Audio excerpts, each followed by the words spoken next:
Welcome to MK Canada. I'm Andreas. How's it going, Kurt? How you doing over there? I'm good, thank you. How are you? He survived the intro. Yes, that's Kurt from American Time Machine. Below is Jordan from Divulgence Podcast.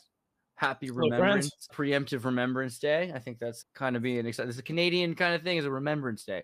And Don to help us explain the world and to the world what Remembrance Day is. How you doing, Don? What's up? Oh, no pressure. I'm good. How are you? It's not the only thing going on. We're not going to be just like completely stuck on it. But like, I am curious. I think, Kurt, you're like, do you know what Remembrance Day, Kurt, is? No, I do not. It's like a thing. It's like a holiday. Jordan, what's Remembrance Day? Have you heard of this? Dude, of course. It's huge in Canada. It's every year. It's a stat holiday. I mean, it's a government thing and all that. It's what's it about? Is it about something? First World War. Oh, yeah, like the First World War, remembering Canadian soldiers that fought in the war, and now we observe it. It's a day of memorial, essentially. Poppy Day. Oh, that's even brutal. Yeah. You guys ever call it Poppy Day? We wear our poppies in the start of November, and then on Remembrance Day, there's a ceremony, I think late morning, give or take, if I'm not mistaken. And yeah, I think it's the 11th hour. And there we go. And we lay our poppies down, and our 11th day of the 11th month. What? Yeah, so there's a lot of numbers going on there. So we could give us something to jump into. So maybe that's something for us to explore tonight. But this is like a big, broad thing. This isn't. It doesn't just say Canada. This is like all the Commonwealth member states. Yeah, absolutely. It's big in the UK as well. So what's the Commonwealth? This is like the English World War. So that's why it encompasses other Commonwealth countries. So this is the states of the British Empire. What's left of the empire has become the British Commonwealth. This is the United States of England. Is that what's going on here? That would be correct. Yep. Essentially. Yep. Okay. So the empire was ruling with an iron fist, so to speak. So I'm sorry to interject because everyone hello. Hello to the guests. I got up at 4:30 this morning, and so I'm not focused as much as I could or should be. And so before I lose my train of thought, like for November 11th, I actually just had something today. That's why I'm wearing some my medals and some insignia. Is because I went to my nephew's school. Oh wow! And so I spoke at the gym today, and so I was actually in another province. I was in Quebec, and I was speaking at my nephew's school, and I was discussing this very thing, Remembrance Day. It's again tomorrow. You're right, but today they're having events in 11 different schools, and so for me, like everyone has their own interpretation of what Remembrance Day is, and I even have like the Canadian flag, lest we forget, like right on my wall. Wow. Wait, go back to it. What's it say? Xirtus is dicking around. Here we go. A lot of Lest we forget. I couldn't hear you what you were saying, but what did you say? Hear anything you just said. I'm sorry about that. What did you hear? You're chopping up a bit, Don, so maybe just wait a second. There you go. I think you're back. Okay, you're good. You're good. And what's the last thing you heard? Oh, just when you pointed it to the wall, we didn't hear what you said when you pointed it. But what does it say on it? Lest we forget. So yeah, lest we forget. It just discusses all the operations for Afghanistan that we attributed to, and so for the fallen soldiers on the flag, it's for up Apollo, up Athena, up Archer, up Impact, and OEF. And so, but again, there's obviously the other world wars that we've been involved in, and the other wars that we've been involved in. And so when I was speaking to the school, I kept it light, right? Because my nephew, he's only in grade 6. Sure. And so, like I did say that this is absolutely a time where we pay tribute to the fallen, and I know that more than most, right? Because even someone that I loved actually deeply, I actually carried his medal and his beret in the Chinook, overseas, and that wasn't easy, right? And so, and I did. Even after that, humanitarian aid missions, and I was literally all over Afghanistan, and again, I lost a lot of people, and I was the battle group embarkation officer as well, and so I was doing flight manifests and all the manifests, like the road moves and the air travel and the trains and all that stuff, and so whenever we lost anyone, right, I was taking those people off lists too, and it was just not easy either, right? And so, like this is a day where I don't think that people should be feel shame or guilt or anything like that, but I do believe that there should be like a moment of appreciation, just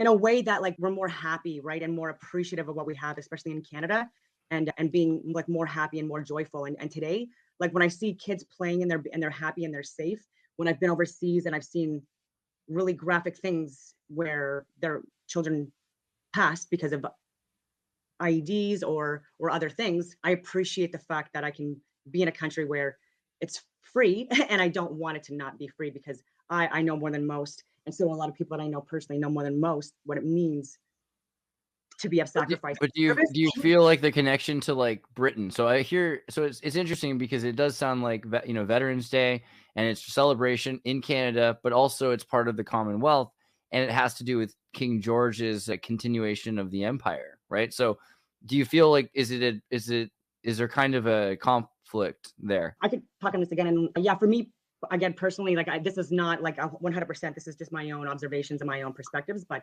I mean, I do have like my family lineage being like Irish, Scottish, different degrees as well, and so William Wallace apparently is a direct descendant, and so even my great aunt had to give permission in order for Braveheart to actually be released, and so there's people that fought against England, right, in my family that got executed, you know, apparently, allegedly, and so there's like a little bit of more like of a history where I don't know, like when you look at the more esoteric occult stuff and you look at the like these possible resets and how certain groups possibly like manipulated and exploited different countries and things like that, I don't know, it just gets a little convoluted, and I don't really necessarily know if I support what I think is being enabled, you know, and being represented by a symbol that's supposed to be of virtue and love and harmony and peace when because I'm on Signal and Telegram, because I'm a high level security analyst even now, right? I do a lot of security work internationally. I just, with what I know, I can't really be as supportive of possibly that leadership, and that is what's coming to a lot of backlash in my own community, because a lot of people right now they're really into like the Commonwealth and they really supported the Queen. Everyone watched the funeral. I did not, and then even with like, it's like, you know, hail the King, and I'm just like, yeah, that's the thing. Yeah. Hail the King. Oh my God, like we're going to fucking war again. Sorry for swearing. Oh my God. Oh, that's all right. It happens. But like, so if we're having a kingdom that's this worldwide kingdom, and Remembrance Day is kind of about the last king, I mean, do you think that that's part of the thing? How much of Canada do you think is interested in being part of the world empire, the British world empire, or whatever it would be? I think that there's more interest in like these elitists and these controllers than there is in like the majority of the population, right?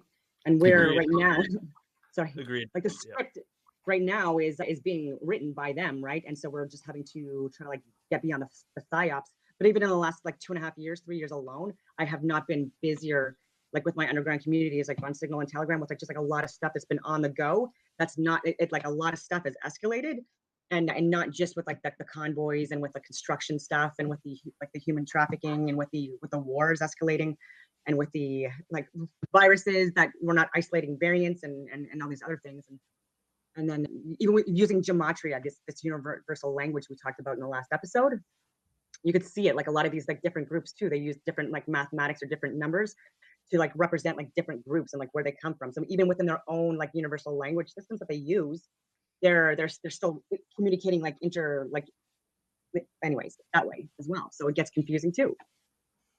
Sorry, I talk a lot when I'm tired.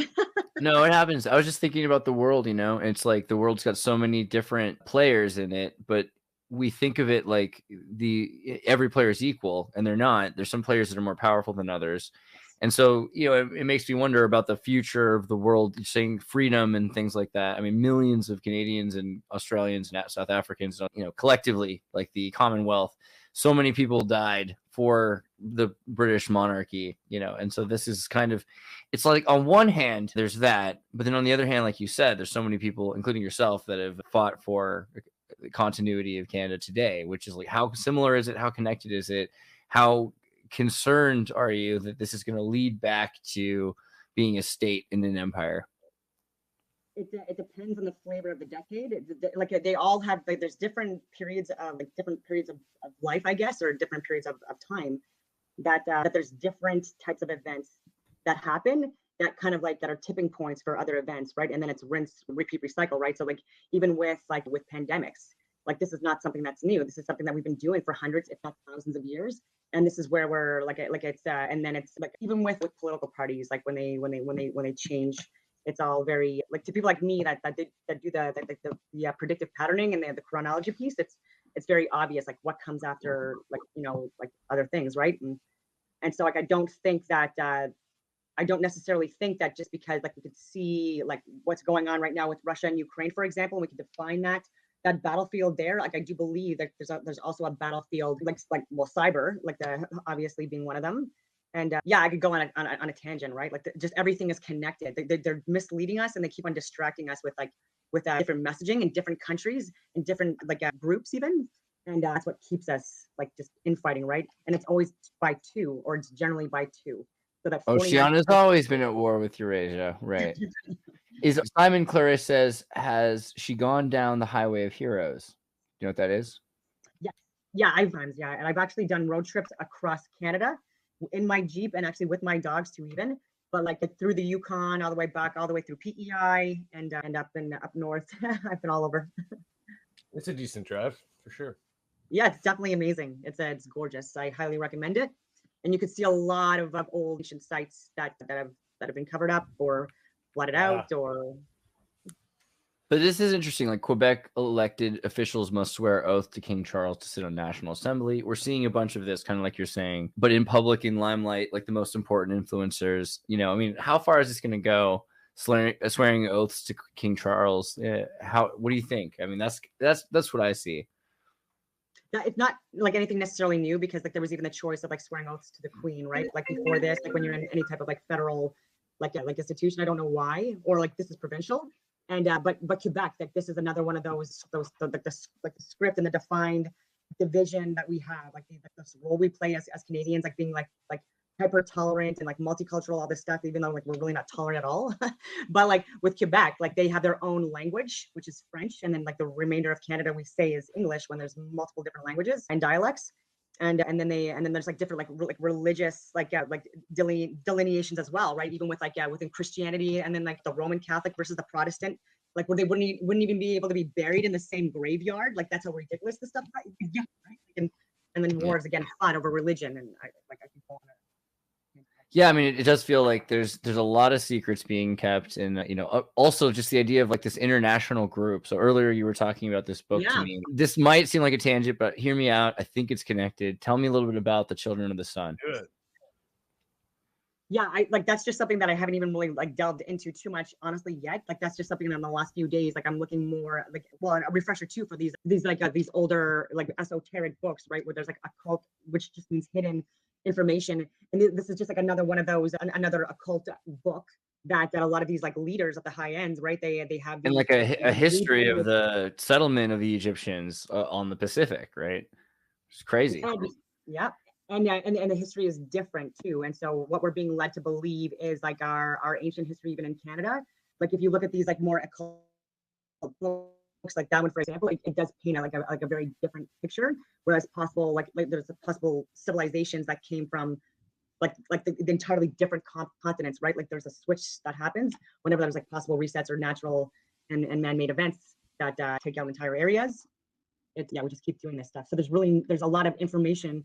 Even with, just one second here, even with Deciphering the Devil's Details on YouTube, he has a really good YouTube channel on a lot of this old world stuff, specifically for Canada and the US, Turtle Island, or whatever you want to call it. And even with like old ruins and like old fires that like covered up older infrastructure, like where there's even like maps of like full out like more advanced civilizations and buildings and stuff like that, even in the Montreal, Ottawa areas that predates the 17 and 1800s even, and how even like, yeah, it goes on from there, and there's a lot of information we can talk about. But we were talking about Remembrance Day, and I went on to like that. Well, so the thing that's interesting about it is the idea that Canada isn't just this like active manifest destiny. Manifest destiny is this idea for the kids today that you know, the West was won because it was just ripe for the picking. Nobody knew how to take care of it, and all of a sudden, you know, these Europeans showed up in the 16th, 17th, 19th century, essentially. And then because of them, the West was saved, right? This is manifest destiny. And that it was just burnt down leftovers with teepees on it because the natives didn't know how to treat it. That is the idea of manifest destiny. And it's a pretty big, there are still tons of buildings that have manifest destiny declarations, post offices, water and power buildings in San Francisco, lodges for fraternal organizations talking about manifest destiny. But the thing is, it's a very Eurocentric and even at odds with a further back Eurocentricity idea of this kind of Tartaria. There were Atlantis and advanced civilizations that were even in the West, which we see examples of. That's the thing that is pointed out in the sun. Say it again. Mathieu da Costa. Maybe just like Matthew da Costa, Dacosta, and he's from like the 1600s too, like around Samuel Champlain time frame, and he was like 1604, 1600. So look at him, and he's like one of like the first settlers of Canada, right, in like the Quebec region, and Samuel and he like arrived in 1604 and 1608, and so like there's just like a black Frenchman, or is he Basque? Yeah, that's right. And so this is just other stuff, right? That would lead me to believe that possibly like even like the more original inhabitants look more like Mathieu da Costa and the French settling areas. And even like in a lot of like different texts and journals that people had in diaries, they were discussing like very big differences between like French being a language and yeah. Anyways, just like the differentiating between like skin colors and the fact that a lot of more people were more well received because they were of the same color skin. And yeah. Anyway. No, that's an important point. So even when we talk about the Underground Railroad and everything, part of the deal is it's just to French places, because even in Louisiana, and which went in and extended through Minnesota into Canada. Yeah, so like Louisiana included. Let's see if I can look at the Louisiana. Yeah, Creole is French, like essentially, like right. Creole is from like Cajun. It's from Arcadian, so it all goes back. I want to see if I can find like in the original versions of this, it goes up into Upper Lake, right? And the Nouveau France included areas here. And then they lost parts of it. So up to the Minnesota border, which is why it's a weird cutoff point there. When you look at Minnesota, see how it comes around, the lake comes in. So there's a little tip of Canada that's in the United States. And there's a part of the United States that's in Canada. Like it gets all convoluted right around because of the Louisiana purchase. Close to us, like Maine, because even with New Brunswick, like there's been like great fires and like in the Gaspésie and the great fires of New Brunswick, actually, Miramichi specifically. And look at the flag for New Brunswick. And Maine as well. That flag. Right, so if the Tartarian yellow and black is a big thing too, which is like New York continues to use, and the red sky and the red dragon sky, the stormy sky. Yeah, if you type in the fires, let's see if I type in Great Fires. Great Fire of Ottawa, maybe. 1877, Great Fire of St. John, New Brunswick. Oh, yeah. There's a few fires, like in Montreal, Ottawa. Like whenever there's like more developed areas, there seems to like follow some kind of like a disaster. And even these great fires, like the speed at which it traveled, like people like were not able to like outrun this or anything like that, right? And people essentially, a lot of people died unless they were by water. And even animals were sharing water with people, and entire infrastructure wiped out, except for the older buildings, the ones that predated 1700s that were being told like are built in the 1800s. Really? Because we have no way of duplicating that even now. Like I'm looking at like what we do now, like we are de-evolving with like our designs and our infrastructure and our like what we're doing, like what we're creating. We need more artists. Sorry. No, it's true. What picture is that, Xirtus? Sorry to interrupt. What picture is that? This says the Great Fire at St. John's, New Brunswick, 1877, June 20th. Thank you. The fire broke out on York Point at 2:30 p.m. and burned furiously until after midnight, consuming several hundred buildings, among which were the post office, Custom House Academy of Music, 11 churches, a number of hotels, banks, and various public buildings, the entire business portion of the city, and vessels at the wharves. 13 lives were lost. The total loss estimate at $25 million in 1877.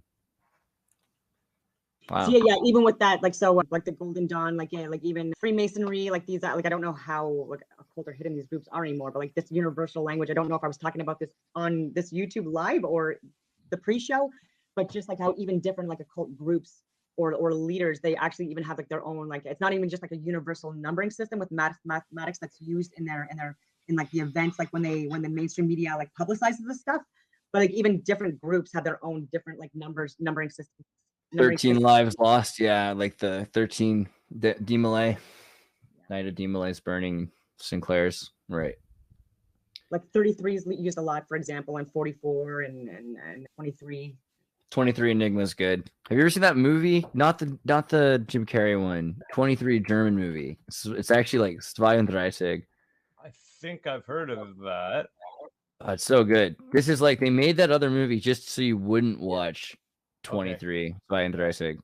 But like basically it takes place in 1989. He's a hacker. Totally true story about this kid who was obsessed with Robert Anton Wilson and the Illuminati, and he went and the number 23. And then he's like, the number 23 is following me around, which is what William Burroughs said, Robert Anton Wilson said. A bunch of people are obsessed with 23. And he ended up going missing. And it's likely that the CIA or the KGB or somebody, took him out, is the thing. But yeah, great movie. Amazing look at like the numerological truth. I never saw I want to see Nick Cage. I'll have to rewatch that one. It's legit. That's interesting. But yeah, like even 2 divided by 3 is like 666 or whatever you call it, like down the line. So there's that like occult, like satanic kind of like ritualistic stuff as well. And then like 2 plus 3 is 5, and then you got like 5 fingers and like on the side. And then even 2, like if you separate the 2 and the 3, you've got like duality, cooperation, witness, yin and yang, all of that stuff. And 118 is a pretty good one, right? Yeah, Gematrix. Yeah. So I have a great story. Value is death, in Gematria, which is kind of funny, and Rachel and Daphne. There's a couple good ones, but death, hook, homicide and death in one, that's pretty stellar. Yeah, 118 comes up a lot.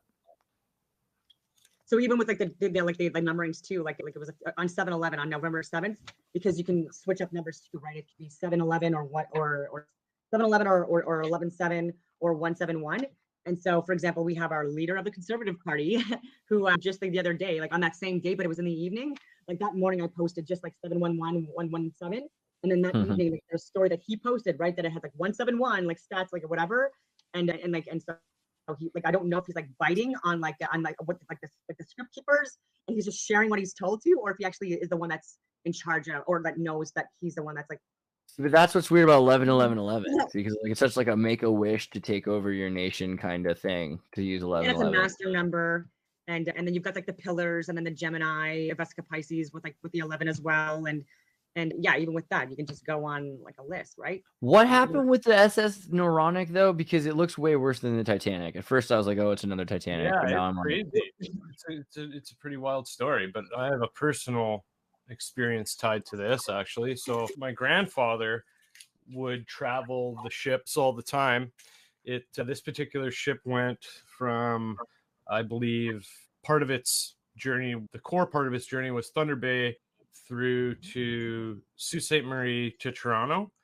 And my grandfather was going from Thunder Bay to Sault Ste. Marie, and his buddy, his best friend at the time that he worked with, was getting on the ship to take off to Toronto. I believe they were headed to Toronto, and my grandfather got off the ship, and then it sunk. And then that's when this fire happened.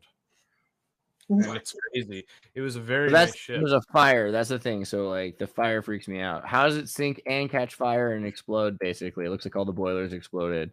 Right. While it was sinking. This is another thing that gets me unpopular as well, right? In my network, right? Because where I'm saying things like 9/11 was staged and planned, and that there was training missions in the same area. And saying things like that, America. No, I was kidding. Like that stuff, right? Allegedly, I got it. Sorry, rein me in, Andreas. No, I was kidding.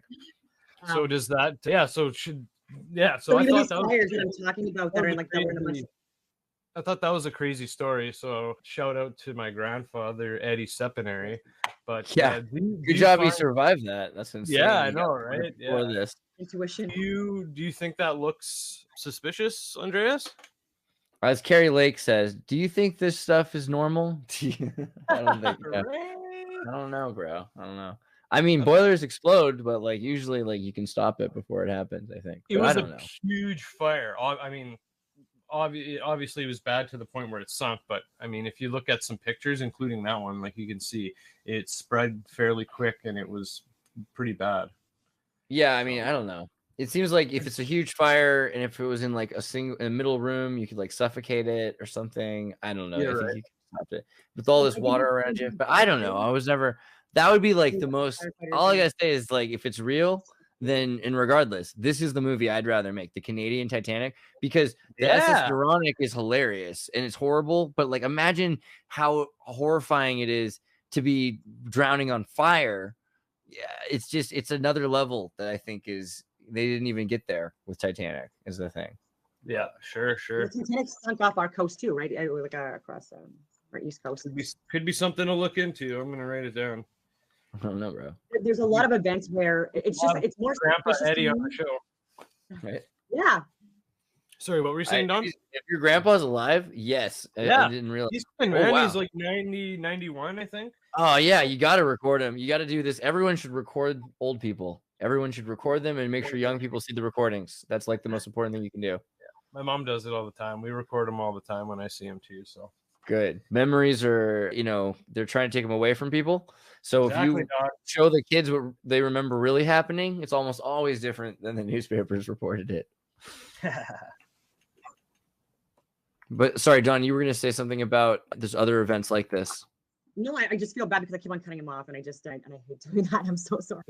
No worries, I'm done. There's just certain like events that have happened within Canada, well, in a lot of different areas, and I have been in a lot of different areas of the world. But it just seems like that these events, again, it's just very fast, it's very abrupt, it's very destructive, and it just seems like it's possibly something that was more planned, and where like the most like impact and damage could be made in the fastest period of time.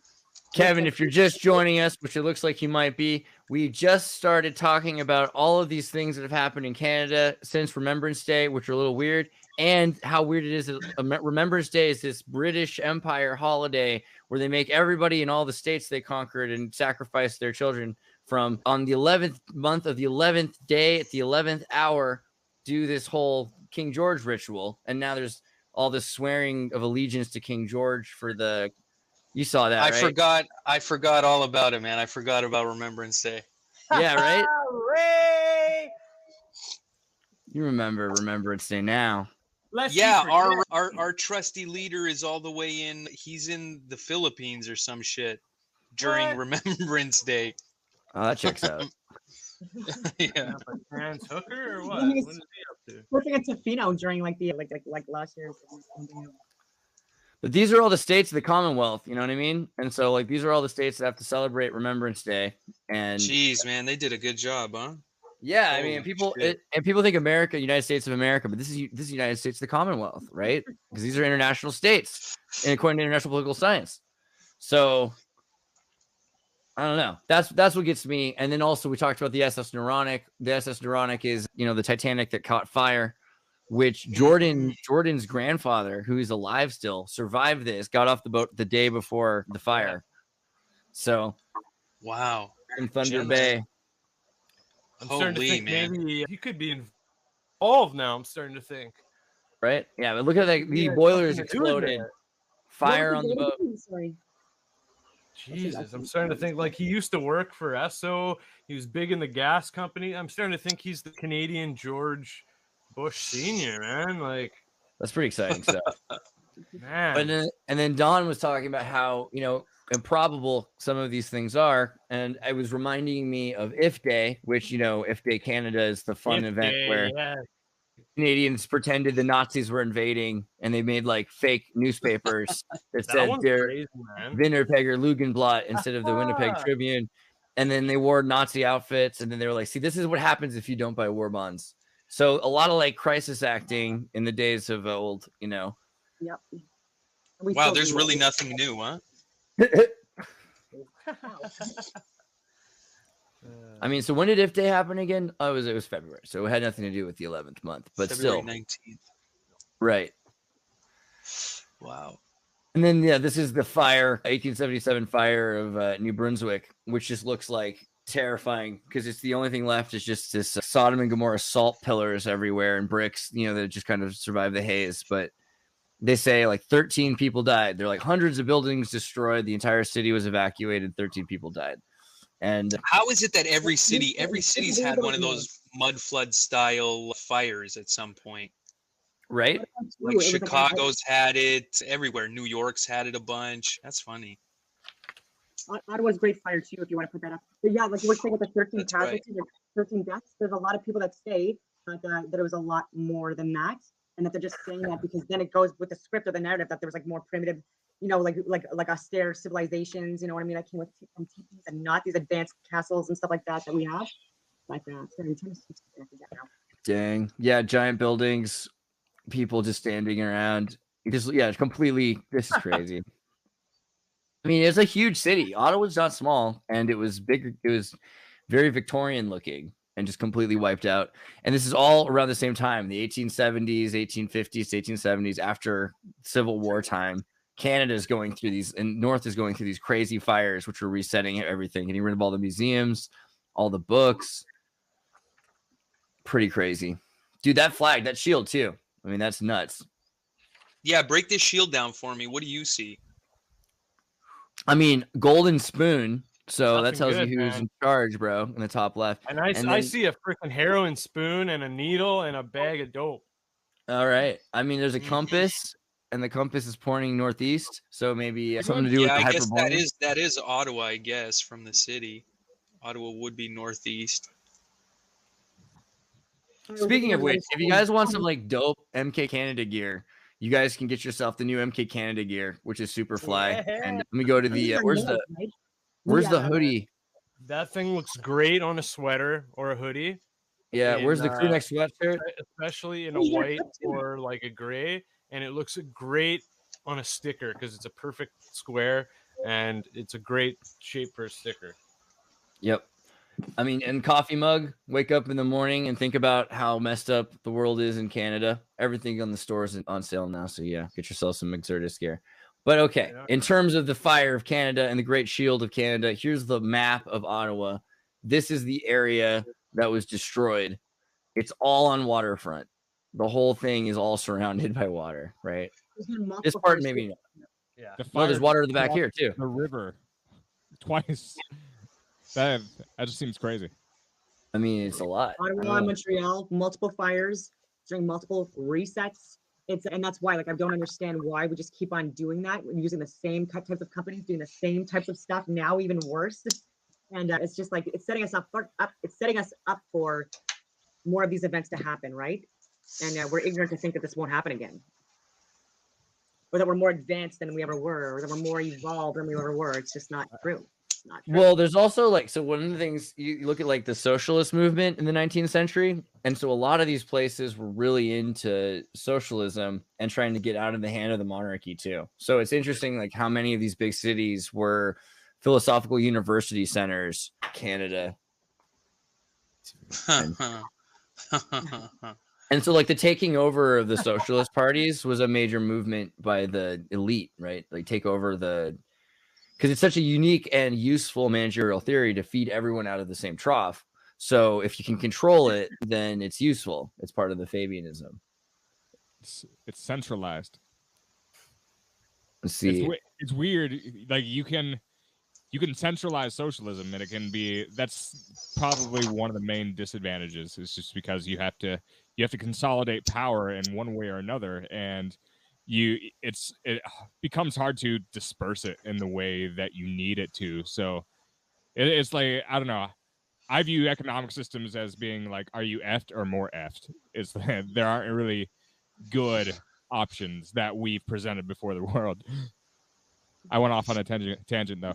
No, that's legit. I mean, that's the thing. I mean, so then it also brings up Don's point. It's like, okay, so but then, yeah, the British government's crazy, but then Canada, it's still full of a lot of cool Canadians. Like I like almost all the Canadians I know. So almost.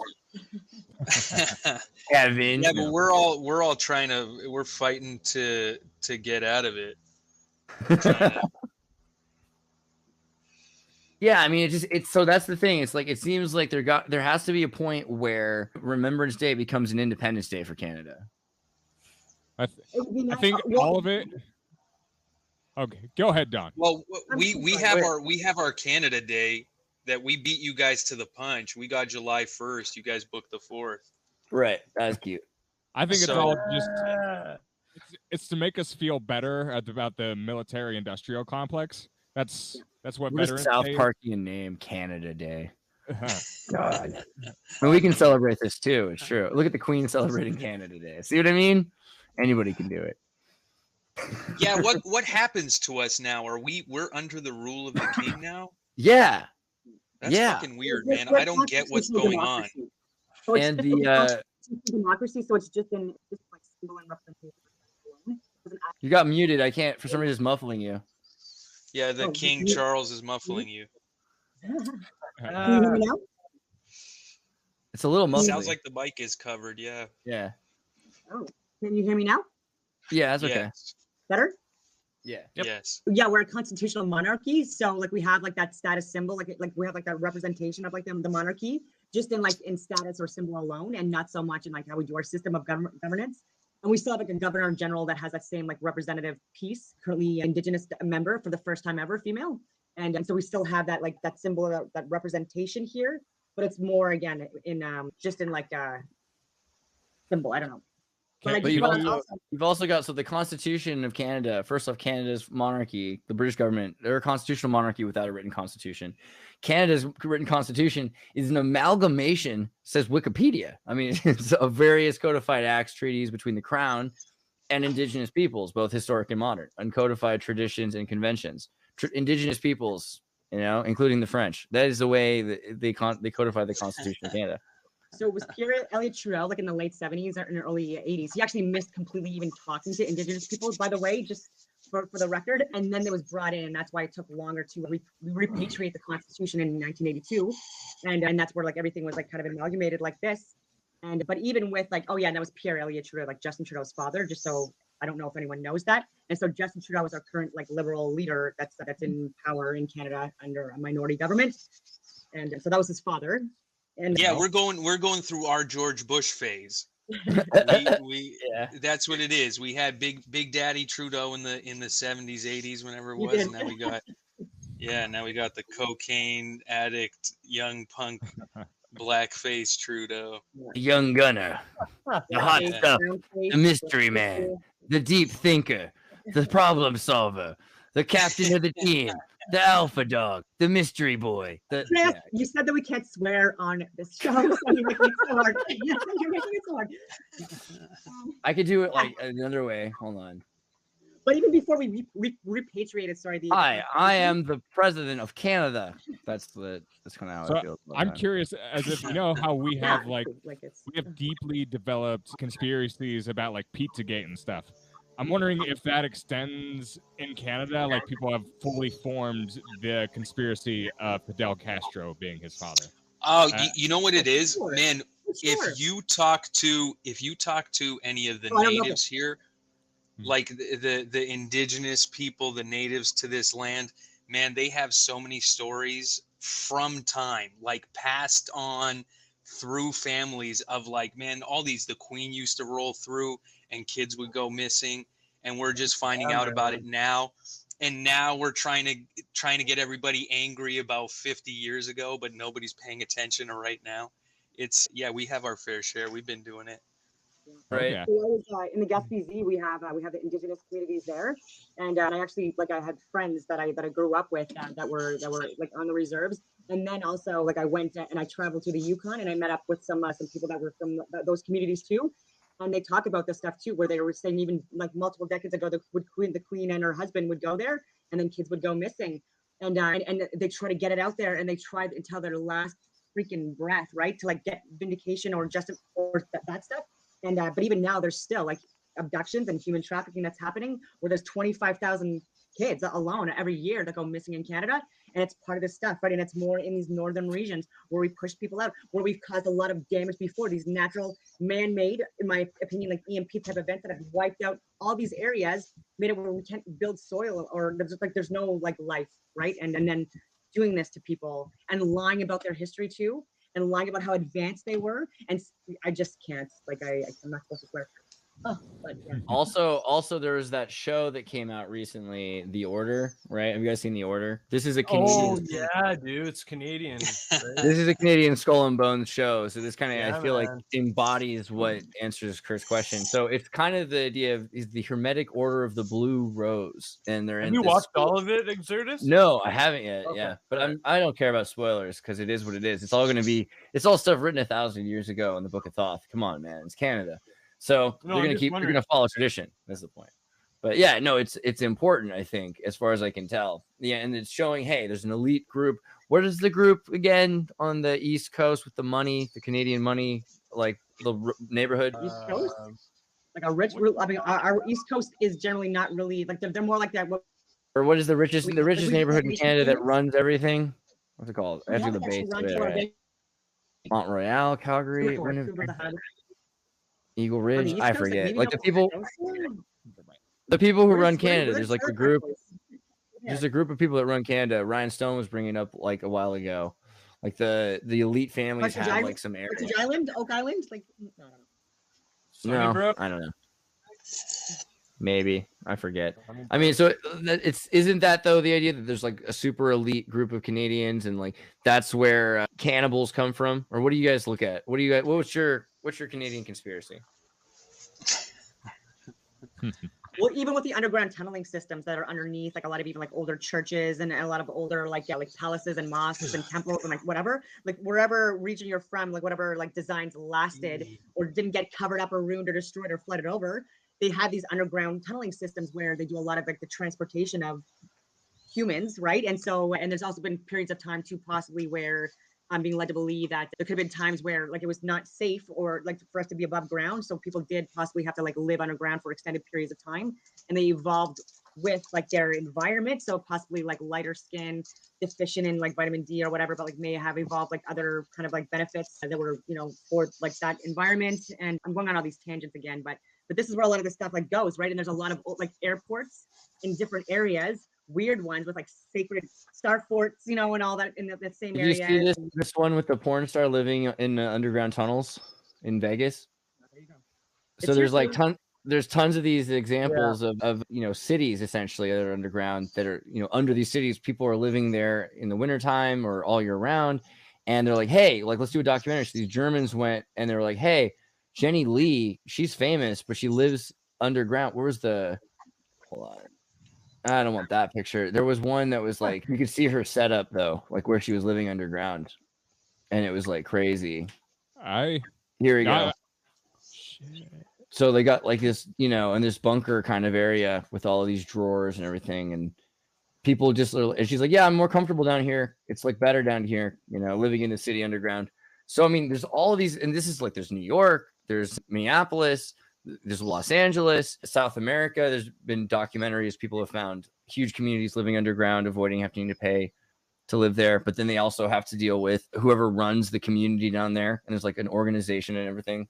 So, I mean, there seems like this is happening.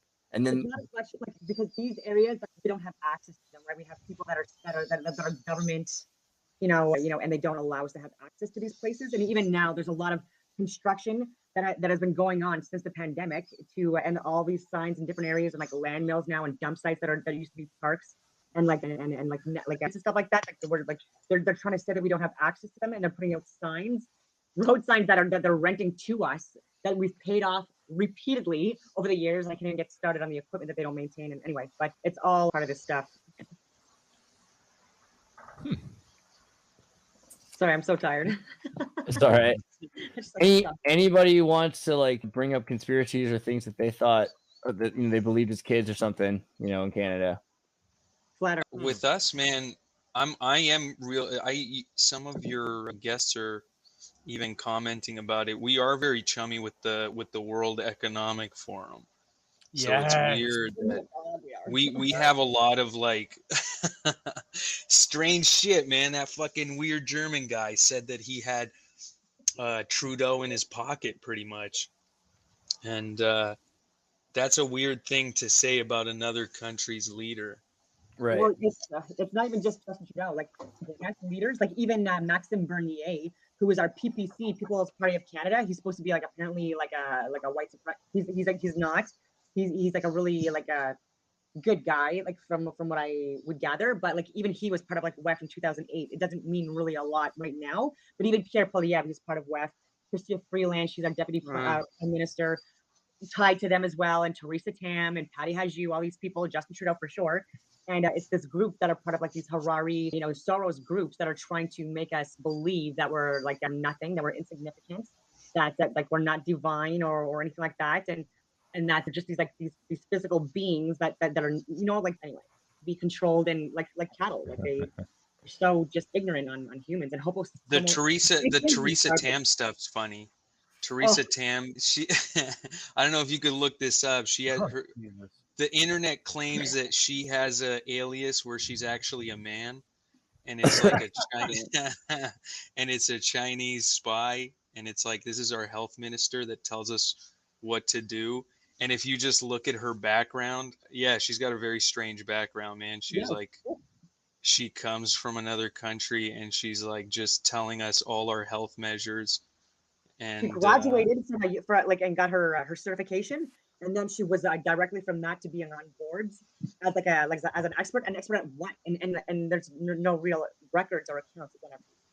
Yeah, can you see her past? Can you see her brother or something?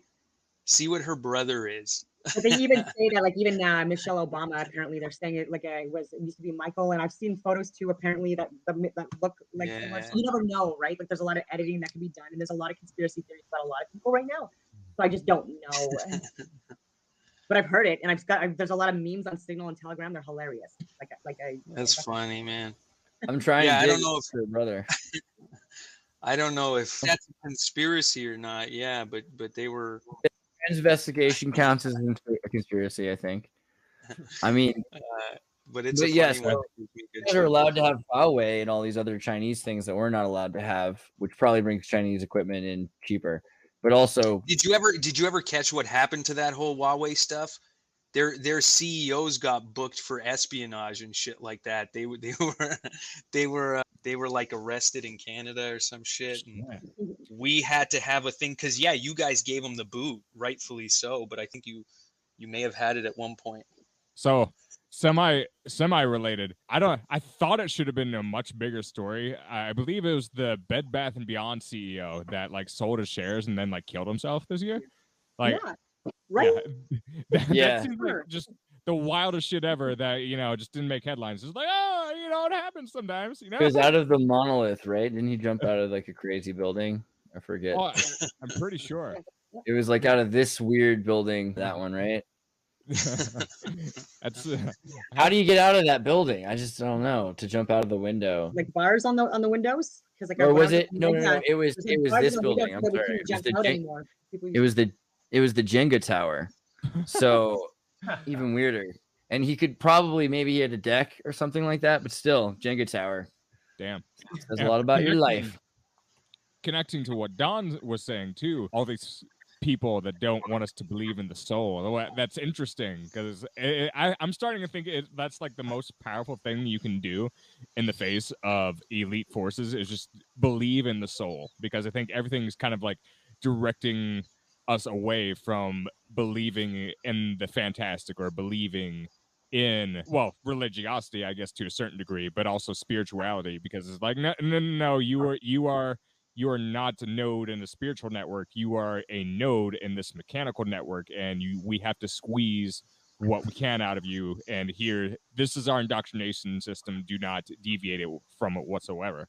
Right. So, the way religion controls man's spirit, the way states control man's sexuality, kind of a thing. Yeah, you can say that. But yeah, I think there are definite overlaps there. I think that's one of the most controlling forces is like I think we've been duped away from in a certain sense, our religiosity. But what was tied to religiosity is believing in the soul and believing in that sort of unique individuality. And I think that makes a very strong case for oligarchies. Yeah. In the Western world in general. I totally agree with you. And I was going to say this before too, because even in Canada, like even in the early 1800s here, when we first when we like recolonized, I guess, because I do believe this came in stages, but when we first like more like adapted or implemented like certain systems of governance and then media and then other systems and organizations, it was always in twos. And I found that interesting as well, right? So there's a left and right wing of the political party, which I believe is of the same bird. And whenever there's two, like we were saying before, like if one wins, that you can tick off like 49% of the population, right? And if you make it seem like there's like very drastic differences, right, or even subtle ones that are of significance, like that's like your, you know, like you can like let people go, right? And then even with like the blue and the red significance of those colors being used, and how even in Canada for some reason like our blue is conservative, and it's, I believe blue is democratic, right, in the US. And then I believe it's Republican, right, is red. It depends on what you think. Things change like every 20 years, and you know. And then for us, our liberal parties are red. But like, and so at the same time, and then we had like global media and then CTV media, right? This was like left and right wing media. And then we had like education systems that came in. It was all on it with the same families, tied back to like the same like groups that came in from different areas. And then when they expanded outwards, right, and they grew their families, they started changing their last names too, in like the early 18 and 1900s. And like some of these groups were Satanists too, and not good people, right? And they were like specifically hired and came here to do these like psyops like things here, and like weaken us from the inside essentially. And so like even Satanists, like you're breaking up the family system. That's a great way of crippling people from the inside, and then removing like that sense of purpose or that divine like belief or whatever. That's like, these are very easy ways, right? And these guys were like tied to these groups. They were open about it too. Even these Freemasons, they said they were Freemasons, and they were trying to like implement these I don't know, these in place just to like make us like self-implode. Yeah, like certain kind of trained rituals. I mean, also WP Gen Lighten for Truth 2 says, "Hey Andreas, I knew Trudum when I was 12 and he had me kicked out of my family reunion. I could tell you a story." Please do. Get in the Discord or type it here. We'll try to find it and read it. Yeah, let's hear about that. If you put it in the Discord, then yeah, I'll find you and you can come tell the story on the show at some point if you also want, because that'd be kind of cool to hear that story. So when the Prime Minister of Japan like got assassinated, I actually like that same day I was doing security for Justin Trudeau and the head of the Raptor. Oh wow! I cut you out when they start talking about the security for Trudeau. I wonder why. Gone, you're cutting out. Yeah, we got that internet censorship, man. It's live and direct. Yeah. Your camera knows when to chop up. You might have to try that again. You might have to log back out and in. Are you there? Is it working? Oh, hello? I think you're back. I just have to make sure. Yeah, tell the story again. Try again. Yeah, start over, please. Are you sure you want me to? That was like the 2 times. Yeah, that's fine. Yeah, I was just gonna say there was a comms lockdown, and but I prepare for this stuff. I'm usually called in when there's. What's a comms lockdown? And sorry, did you say the head of the Raptors? Did you say the head of the Raptors? Yeah. Right. And who was that at the time? Oh, I don't remember what his name is. It was just like a few months ago. Like I called him the. Okay, the coach or the VP? I didn't call his real name. Like we have code names. I don't personally care what their names are. Like no offense to them. Like they're just like someone I protect. And I don't, you know what I mean. And so I really don't care. I didn't get a picture with him. He offered me backstage passes, stuff like that. He seemed like a really nice guy, by the way. I'm not slamming him. I just don't care, right?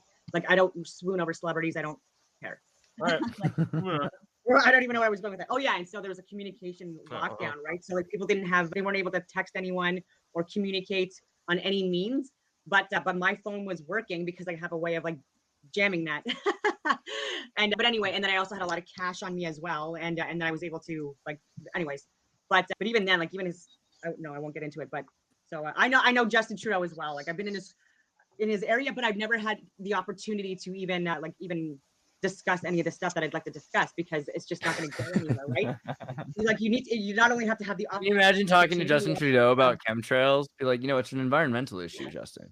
Like, how would you begin? I don't know. Yeah, you don't, because it goes nowhere, right? And then it doesn't look professional, obviously, right? Because when you put on blackface, do you feel for the black man when you put on the blackface?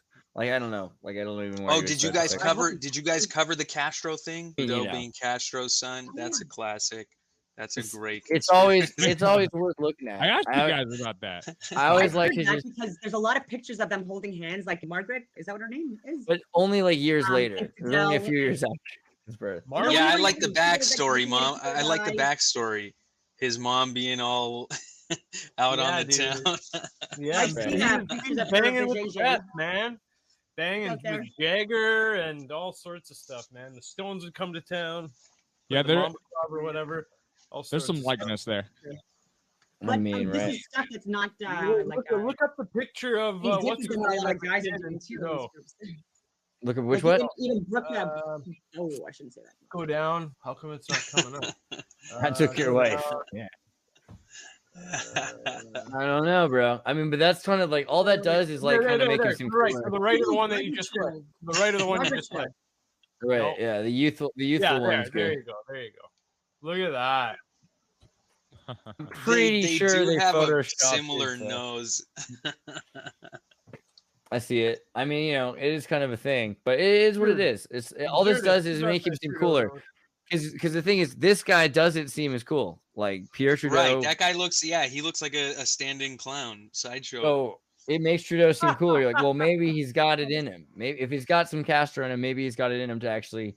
Because you know, you guys, the problem is Canada going for the nice guy thing. You got to go for the mean guy thing, right?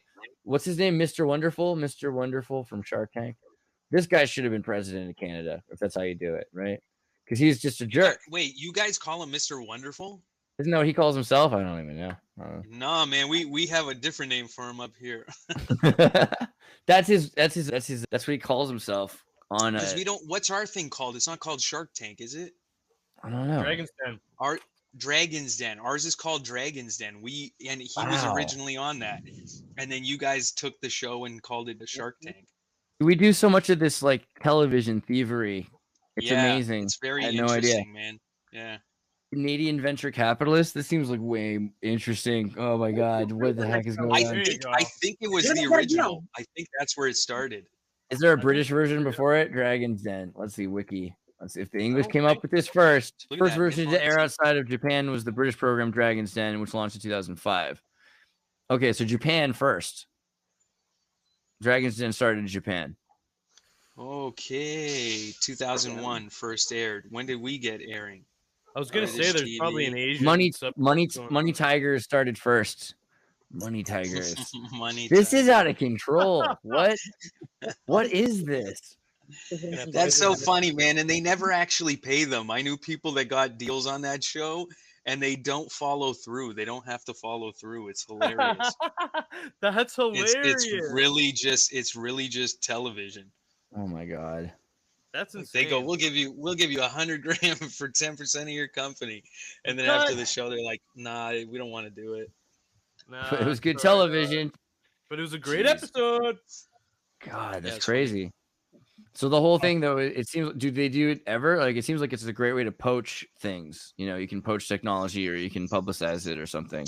That's what that stuff always feels like to me, man. Pitch meetings feel that way. Anytime when people are like, yeah, give us your idea, it just seems like you're taking my idea. It's kind of like American Idol, where like 99% of the contestants never make any money ever. And they can't even start making money till like an entire year if they do get like in the top like 3. And it's like really they're all just getting the wool like pulled over. They're getting well, not that, they're getting sheared the entire time. And it's just like, oh, we got the entertainment. Here's your little like 10 minutes of fame, and they get absolutely doggy doo for getting. And then Kurt, they have to wait for that fame, that American Idol fame, to wear off before they could actually start doing something decent. And by then it's like being controlled by a record label. Yeah, exactly. And then by then it's usually too late. I mean, Clay Aiken, he got cut pretty quick out of the limelight. What was it, Ruben? Yeah, man. Chris Daughtry, I mean, yeah, whatever your his name face, was. man. Yeah, and when I don't know if you guys ever heard of the term butt rock. But like, yeah. Like, what? Really? Butt rock Tell is me like about butt rock. like no, that's Venice Beach of, music. When I thought of Is that like a Daughtry. crazy sex? Oh, you know, ever been to Butt Rock? Yeah, up there in Butt Rock. That's where they curse the Indians. I don't know. That's not what you meant. Yeah, that's Actually, Taylor Greene on American Idol. Is that her name? That the Republican representative that might be the new House of Commons representative. I don't think she was on. I don't think she was on American Idol. Was she? No, she was like. I've met her before. Pretty sure I would have remembered that. I don't know. She was like down like that. Maybe she auditioned. She auditioned for American Idol. Maybe. I love how there's an article. Yeah, so she auditioned for American Idol. Okay. Well, that's fair. I can believe that she would have auditioned for American Idol. It was many years ago. It was many years ago. Yeah. Yeah, this is totally believable. I can totally buy this, that she would have done this. And no disrespect to Marjorie Taylor Greene either. No, not at all. No. I mean, I love that her name, like MTG, is Magic the Gathering, essentially. Like that's a good sign. I've been on Naked and Afraid on Discovery Channel, so I can't, like, I'm not judging. Really? You were on Naked and Afraid? Yeah. What? I didn't even think. Which one was that? Which one was that? How long do you have to be in the woods for? 30 days, right? And so that's why, like, this volcano stuff too is like really interesting to me. 2/3 of the island, I was like, are they gonna like explode this with me on this freaking island? It was called Ashes to Ashes, and my name is Dawn. I was like, they're gonna kill me. I'm like, it's okay though. It's a fine way to go. It's a nice place. Like, I was like above ground and stuff like that. And so you were afraid. You were afraid, but were you naked? I'm like afraid to look at pictures, right? But I wasn't afraid of being naked though. But like I made a dress out of my strict searching right here. We're doing the strict searches. There we go. That's amazing. How'd this go? What? I didn't even know you did this. How long did this last? Did you do it? Did you survive? Did you quit? Did you not die? Yeah, well, it was you didn't die, Dawn. Tell me you didn't die. No, I didn't die. No, like I did it like right after I released out of the Canadian Armed Forces, and like I was burnt out, right? And so like I wanted to do this show because like I wanted to do it with like someone else, right? And have like an experience with someone, because I was very like always being like the female officer. I was always very like I didn't have that connection, right? And so I wanted to do that in a primitive area. And my partner unfortunately got injured with the first three or 4 days.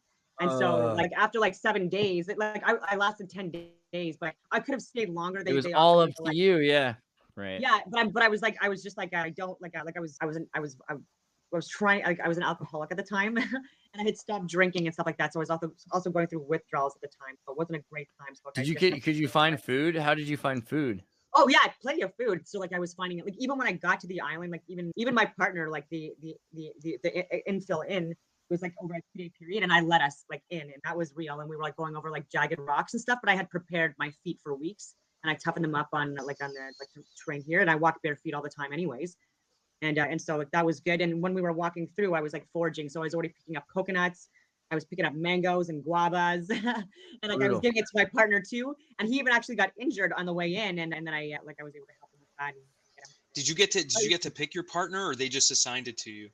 They just assigned, and it is legit though. You do legit only meet them like right when you get there, right? Wow. But, how long did you do the Canadian military for? I was in for 15 years, but now like as soon as I got out, I went out and I became incorporated, and like now since then, like I've been like a high level security analyst. I've done like a lot of security work for like Global Affairs Canada, for example, and like our military. Or I work with special forces still, like international like contacts and covert, and even like covert people in law enforcement. And how do you do that job? Do you not like? How do you trust anyone? I would not trust anyone if I worked there. I would assume everybody's trying to. Right. Yeah, that's a weird gig. It is, right? And I do have like advanced interview interrogation technique courses and conduct after capture courses and immersive surveillance acquisition training. And I have my own trauma experiences where I know how to like even look at microaggressions and see threats and stuff. And so I'm better at seeing like if I can like trust someone or not than most. But in my day I don't trust anyone, right? Even driving down the street, I could be like taken off a road, right? So even a 1.5 years ago, I don't know if this was an accident or not, but like someone did intentionally get into my lane as I was going to pass. It was very obvious and didn't like merge out. And I was like literally going through pylons or posts, like on a meridian, and then finally getting back in the lane when it was obvious. And then I gave him like this, and he was like, sorry. And I'm like, oh, go away. And I just went off another direction, right? And then I went but home. that's on the road. What about like, how do you even have superiors when you're able to see people's body language to such a high degree? Like when you know. Yeah, I don't feel like I have superiors. Like I don't feel like, I think we're all like divine beings. I feel like we're all on like equal like field. I do volunteer work at the Ottawa Mission too, and I have done that for years. And there's a lot of homeless people too that are very educated. They're coming here from other countries. They have multiple like degrees in multiple like languages, and they're being like oppressed here, especially through the pandemic. And they're so brilliant. And then I talk with teachers and experts, and they're idiots. They're idiots. It's like so frustrating, right? Oh, that's definitely an American problem too. I got so like I work with Americans too. yeah, oh yeah. I did an exchange with West Point. United States, because of my occupation, like I got into an argument like with a lawyer online, and you could tell he was just kind of being an arrogant prick about the whole situation. And I was like, oh, you hit me with this non sequitur. And he was like, oh shit, I actually have to argue now. It's weird because a lot of people are just like, our education system is definitely just built to indoctrinate people. And I use that word so often and so loosely, but you can tell it's like, why do all these doctors go through all this training just to be one of the highest, just to have one of the highest rates of suicide? I think it's because, a lot of people realize real deep into it, like, wow, like, yeah, I learned some shit, but like the proportion of the money I spent to the things that I've learned, I feel sheared now. And now if I go back, I have all this debt, and I either have this debt and I pay it off by working 70 to 80 hours a week, and I don't have a life outside of that. It's like you literally, it's easy to see yourself through the lens of slavery. Yeah. Indentured servitude for sure. Yeah. Oh yeah. Medical malpractice is like the third leading cause of death in Canada and the US, is it not? So like that might wear on them as well, right? Where there's like medical malpractice, like, there might be a lot of people that take that on and feel responsible for that, and there could be that as well, where we, generally speaking, usually also feel worse about what we've done to other people than what has been done to us. Yeah. I don't know. I was going to springboard, and I know this is unrelated, but I was like, what is your favorite interrogation technique? What do you think? Right. Yeah. Oh, specifically, that was a question directed for Don. I was like, yeah. All right. I mean, I'm just gonna pull up the Guantanamo Bay playlist while you do that. I mean, I don't really have like any, like, I don't manipulate people, I don't deceive people, I don't lie. Like, I'm just very observant, honestly, and so like I feel that sounds like a bad spy, though.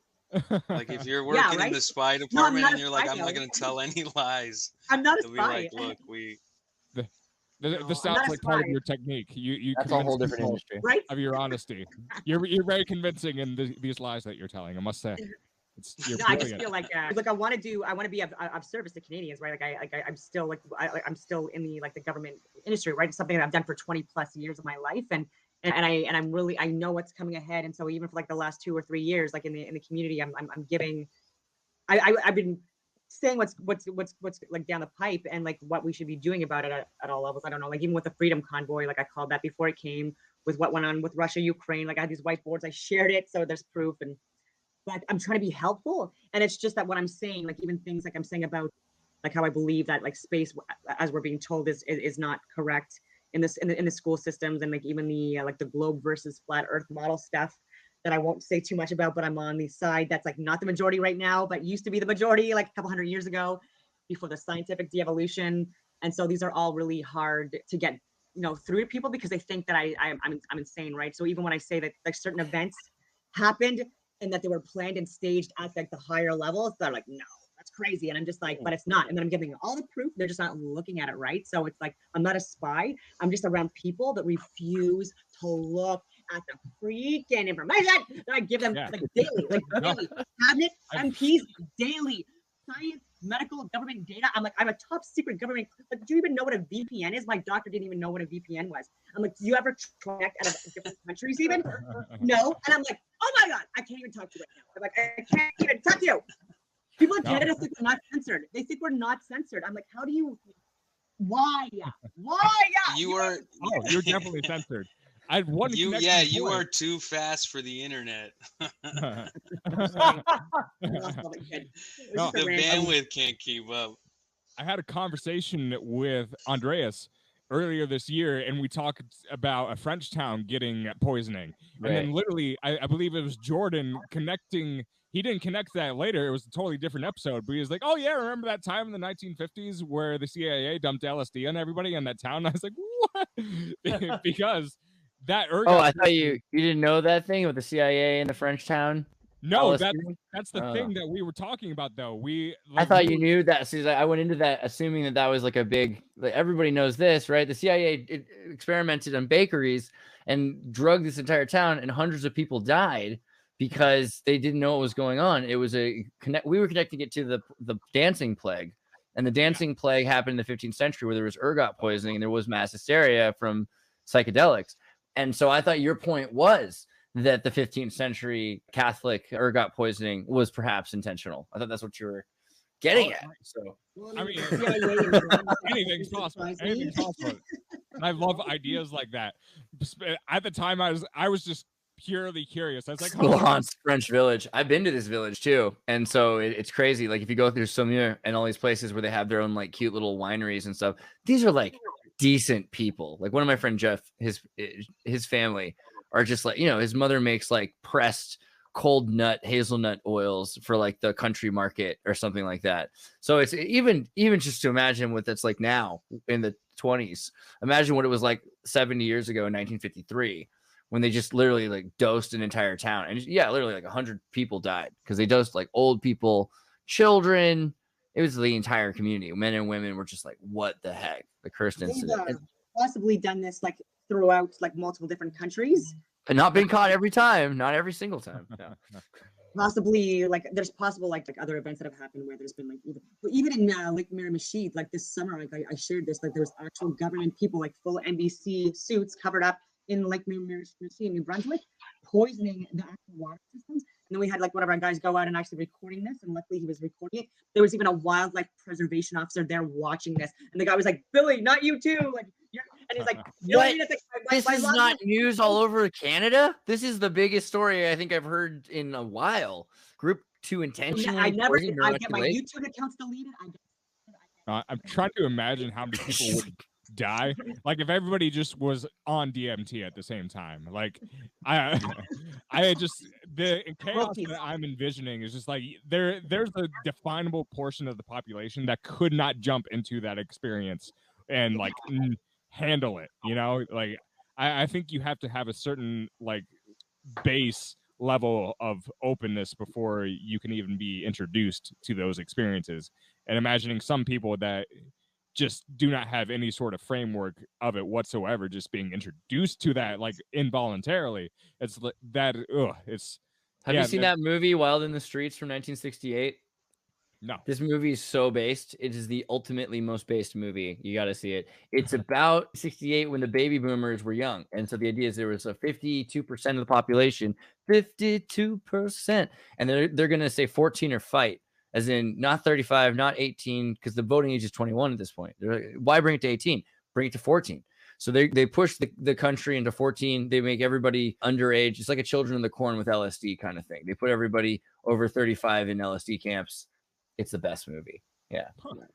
But like you could force a bunch of people to adapt, and then when whomever didn't adapt, you just like let fall by the wayside. The thing is, you wouldn't want everyone to know that happened necessarily. I think that's the thing, at least for 20 years. Like we didn't know about, like, so imagine you're in this French village and you don't know you've been dosed. Your whole family, the whole world went through this crazy thing, and they don't know about it for 30, 40 years. It's like 1994, 40 years later that they find out, right? That's crazy.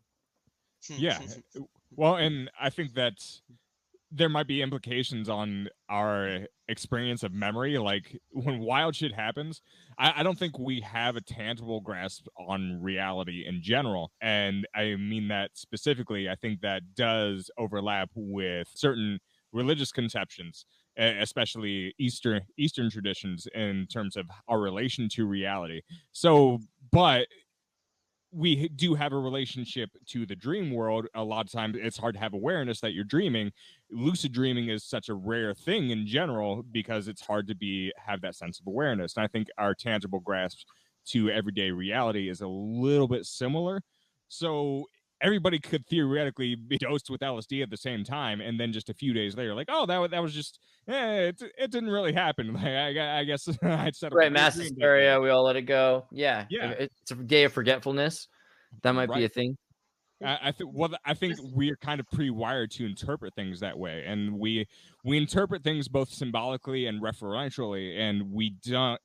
I think that's the major weakness of living in such a scientifically biased culture, is because we like to believe in science. We like to believe that we have a literal interpretation of things, but if we don't have that ability, even in our DNA structure, it causes a lot of problems. It makes us assume things that we don't we can't actually assume, and that leads to bad science. It leads to a whole shit ton of other structural problems in society. And there's so many tangents you can go down throughout that, I guess, idea set. But yeah, it's wild shit to think about. I kind of hope we get back to that point, though. That seems a little more exciting than the point we've reached of like science as the total belief system. Like the last 2 years seem like it put, science got the say in everything. Yeah. I wouldn't mind going back to a time where you're like, we got to go vampire hunting and fucking shooting werewolves and stuff like that. Bro, I'll take you to Rather Santa get back Cruz. to that. I gotta take you to my hometown very soon. Yeah, man. Let's You'll get some regret you wished that. vampires. Yeah. There's been mass hysteria events throughout the years as well. Like even like hundreds of years ago, they were saying that like there was like some kind of like I don't know, like gas or something like in the air that caused people to have like these like hallucinogenic experiences. And so who knows, like maybe even like our own like air has been like poisoned before or drugged before, and that's possibly what caused these used to have these experiences. We have psychedelics in our brain already, and I'm not sure. We know so little about the brain, and we know so little about sleep. Even in like with all this psychological research that we're doing, we just know jack shit basically about what the full function of sleep is. It's hard to really dig into the brain and see what's going on biologically from everything that I've learned. And so the fact that we know that we have chemicals that can induce hallucinogenic experiences in our brains, what are the triggers that potentially could exist in our surrounding world that we aren't aware of? What could trigger those experiences? I think there might be. I mean, we already have that though. We have the mushroom, we have the cactus that gives us peyote, we have the ayahuasca. So even the older cultures, like the ancient cultures, they've been more tapped into the way this dream works, I think, better than any scientist in the last 100 years. And I think it was through those things. They weren't chopping people's heads open and poking at people's brains. They were just, take a handful of mushrooms and see what happens. Yeah, they were integrated in a certain way. And Sure. I love. Do you know who Alexander Shulgin is? I do not. Alexander Shulgin, if you're going to say like there's one scientist to spare Sodom and Gomorrah, it would have been Alexander Shulgin. He is kind of thought of as like the inventor of ecstasy, even though he's not because that was some German guy. He just figured out dosages and figured you can't just give this to rats or monkeys or teenagers at festivals yet. You need to like try them yourself if you're a chemist. So him and his wife, and he started out like 15, was in a naval submarine in World War II, memorized the chemistry book by the time he got out. And then he was working for DuPont making pesticides. And they're like, this is the one that really works. They put right on the box. And they're like, what do you want to do next, kid? And he's like, well, I think that this is the 50s. I think that we have really terrible antidepressants. If I were to isolate a non-psychoactive molecule from the mescaline cactus, I bet you I could make tremendous better psychopharmaceutical medication for antidepressants. And they're like, go, shut up, kid, go, take our money. And that's how a lot of the psychedelics were invented. He invented thousands and thousands of different chemicals, and they were all, the testing thing. He knew the right people. That ended up in the hands of like Augustus Stanley Owsley the Bear, and the Hells Angels. STP was DMT. I'm sorry, DOC, right? No, DOM. 2-5-dimethoxy-4 methylphenylphthaleamine, not chlorophenylphthaleamine. This is, you know what I mean? So chemists around the world clearly love him, and he's an important guy who kind of worked on neuropharmacology. But also he said that there's a thing, and it's kind of the theory of Shulgin's key, where we have these drugs in our heads, we can access them, but you shouldn't eat someone's brain or anything. What you can do instead is why is it that we can't access them without these medicines, right? Or are these really plants in nature? And the answer probably is their keys. No, I think theoretically, where I was going was with that statement was I think there might, it could be chemical reactions, but beyond just, I guess, chemical reactions in the traditional way that we think of them, in these cases of mass hysteria, there might have been an unknown trigger that actually allowed us to access those chemicals in our own brains without necessarily having much of a chemical input from an outside source. I can't verify that. But you think, what do you mean? Like elaborate, like a vibe? You think it's just a good vibe of So energy? Like mushrooms? No. Well, So man, mushrooms, these are old, like there's been old, even in the Christian religion, actually, even Jesus apparently, like with like halos, like or there's mushrooms that are in like a lot of the old like hieroglyphs, or what do you want to call it? The Super Mario mushroom. Jesus. It's the original Super Mario even with mushroom. Santa Claus, there's like this hidden symbology. Look at that face he's making too. He's like, you're not gonna like it. You're gonna need the emerald mushrooms, and then with the urine, like, and then people just in the urine and like having experiences with that as well. So there's like old people, like old traditions and old civilizations, even Christians, right, where there's like psilocybin mushroom. Jesuit mushroom users, right? Where there's like these like vents underneath. Like this is where also people used to go to these possible like places and have these experiences where like underground there could have been like these like gases or like, I don't know, like hallucinogenic drugs that would be in what we're calling churches now or other things, and then people would like go there and mass congregate and have these experiences and namaste and and then go back. But yeah, also to answer that, man, if you read up on the monks and stuff that live in the mountains and the Buddhists and all that, those guys, they tell you you could access those parts in your brain, those psychedelic trips naturally with meditating, doing chants and hums and like a lot of acoustic stuff that will shake your brain into those frequencies. Right. But it's just hard for us to do because we're so dumbed down with all this other stuff, all these other electronics around us, and we're disconnected. Shit that just very much Kevin, so. Yeah. I love when he pulled up the photo. You're like, yeah, there you go. That's how you do it. Yeah, I mean I've done that twice. That's maybe it right there. It's a good time. Yeah, I mean, time. I've done some Kundalini yoga breathing that's made me seem like rainbows. You know, all of a sudden. Yeah. So you can get to a place. It's a real thing. The full color palette, right? That's even out there with what we can experience and see. Like we are energetic, like light particle beings, right? Like that's having this like multidimensional, like simulated experience. But yeah, like we cannot perceive, like we cannot begin to perceive like what's around us, like with this limited view that we have. Okay, this seems like a perfect springboard into Crowley. If you want to go back to talking about Crowley, sure, you could do it, I guess.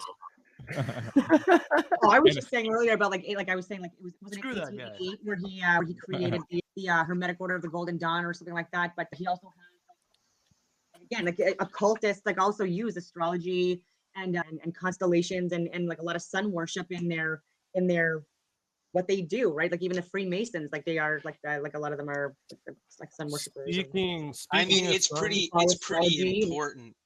It's pretty important to worship the sun, otherwise you end up looking British.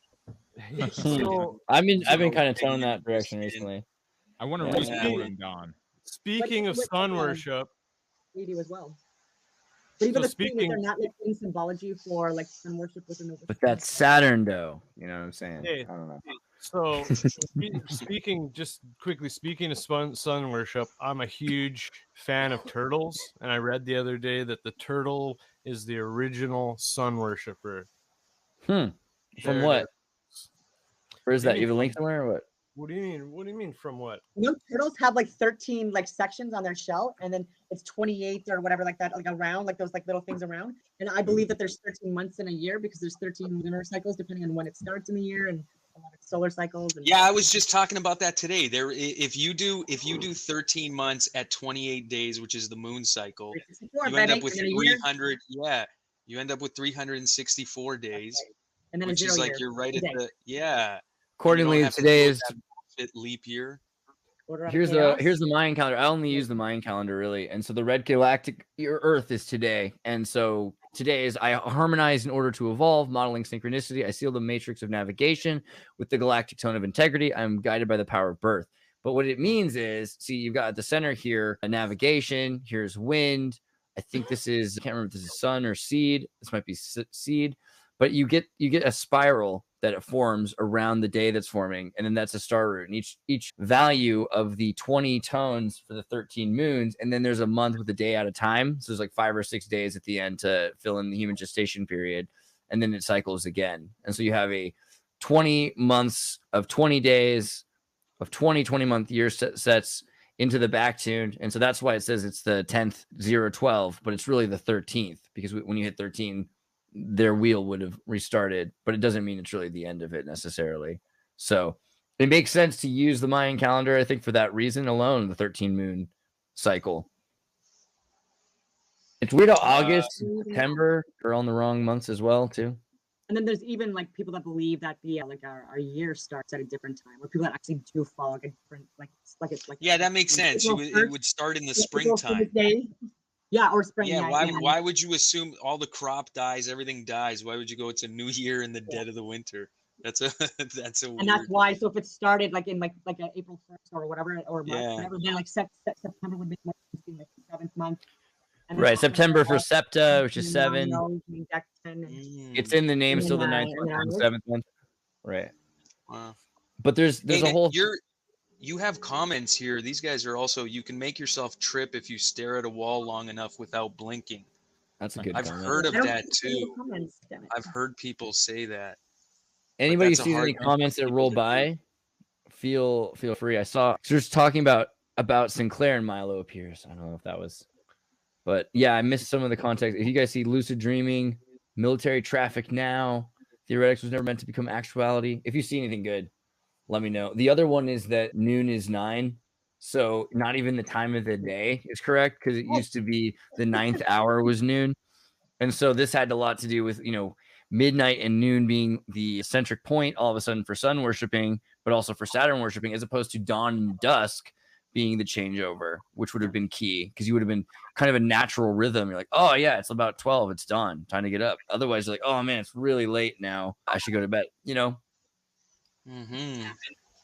Yeah, there's like a lot to like sunbathing and moon bathing, and people doing certain rituals during like full moon ceremonies, or like 7 days, or new moons.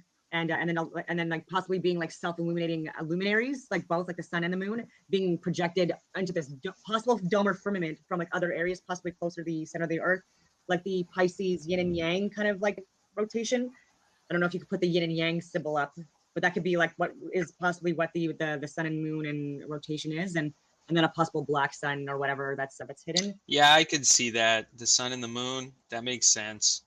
That's like the light trail that the sun leaves behind.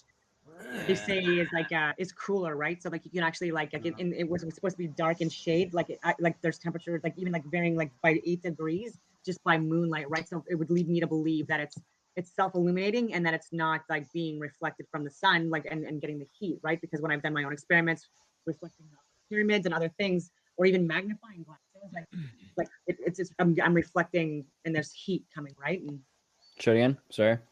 Oh, this is just my magnifying glass. Oh, okay.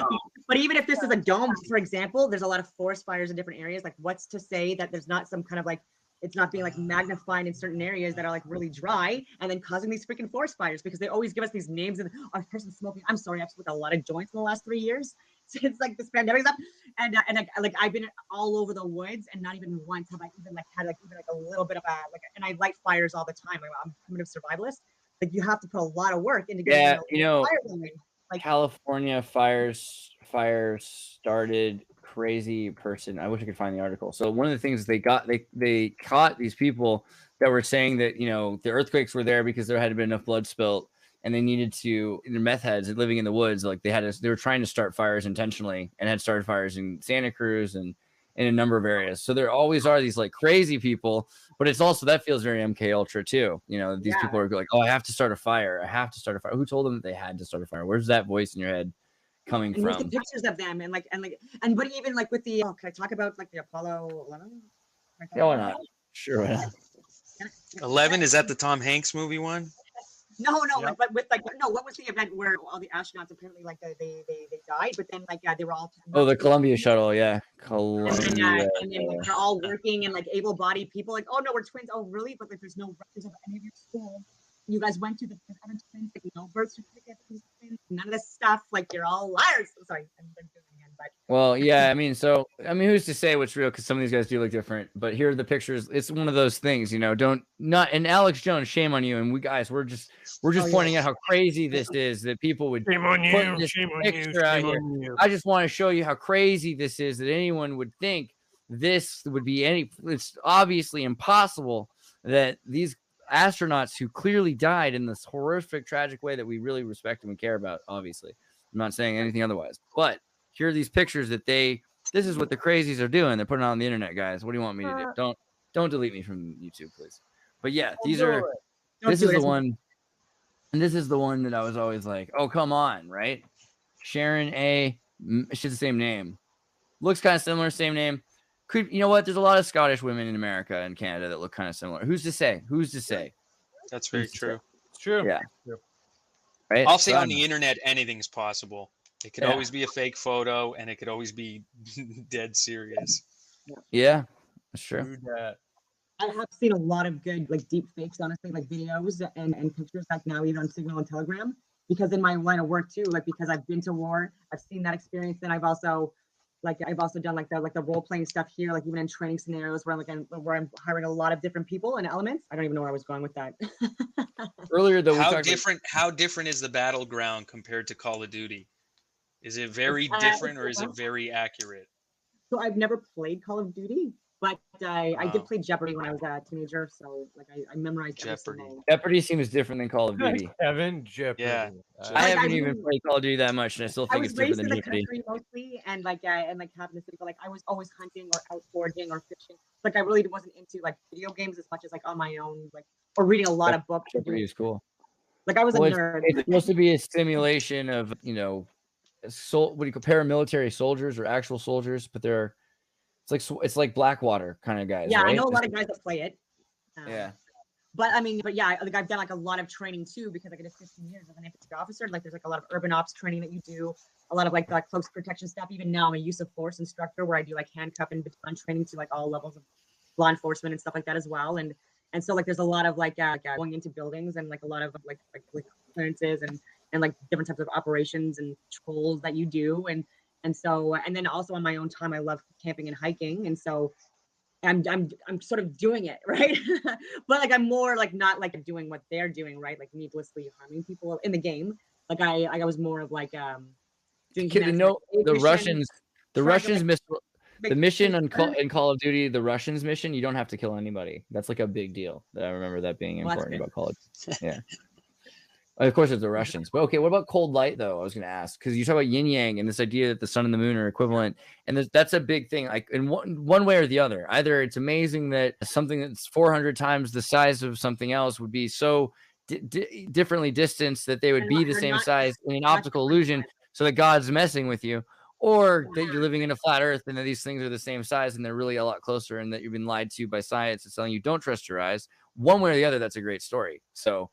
But yeah, the other thing is like fighting to the death to say, like, like the sun and the moon are like in space and stuff like that, and not within a dome. I'm like, oh yeah, well, how far away is the sun from the moon? They don't even freaking know. I'm like, okay, cool, because I know. Well, I mean, there's like different versions and very like 93 million light years away or whatever it is, and like the sun being or the moon being closer. But like to me, I'm being led to believe when I look at it that they're approximately the same size, or wherever they're being reflected from. It's like it's showing the same size. And even when you look at the moon, if you go back, it looks like it's like the Earth, what we're being shown from images from NASA, what our Earth looks like. Your sound is cut out, Don. Yeah, try that again. The last bit. Oh, it looks like an X-ray of Earth, or like a reflection or projection of Earth. They all seem kind of similar. Sun, moon, same like the continent shapes and stuff like that, where you got like the lost world like being like covered over a bit, or whatever you want to call it, but. I was just seeing a sun, moon, same size. Where was that? I just saw a picture earlier that was pretty good. That was showing the Mount Vesuvius and then the major coronal spot on the moon or on the sun, and then one of the major craters on the moon in all the same place, because there's a number of proportional similarities that are in terms of the geography of these things. We've edited out now. Man, but yeah, the other dead giveaway with the moon is how much it affects the tide. That's something that I find it's going to be hard to convince me, especially now that there's nobody that's like living on this planet that has been to the moon. If the last guy died, there's no one that's going to be able to convince me that thing's so far away past the Van Allen radiation belt, and it just pulls and controls the tide. And man, I've been to the ocean when the moon is full, and the water feels different. You feel a different energy.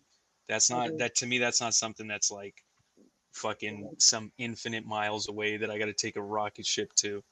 No, like I was from the Gaspé Sea is a peninsula, and even like I was just there again just a few weeks ago to do like my exams away from construction. And when I look at it, like it's like the sun and the moon, they absolutely impact like the water levels and the waves, and even it's very clear to me too, and that they're I absolutely agree. And water seeks level, and there's so many other things. There's the thing I'm trying to find. Is there? Oh no, wait. Moon atmosphere. Even like we never see, and I've even shown like where like the sun and the moon are like the moon is not possible where it's supposed to be. Like I'm seeing it in plain daylight, right? Like in all hours of the day, in areas that it shouldn't be, and it just doesn't make sense.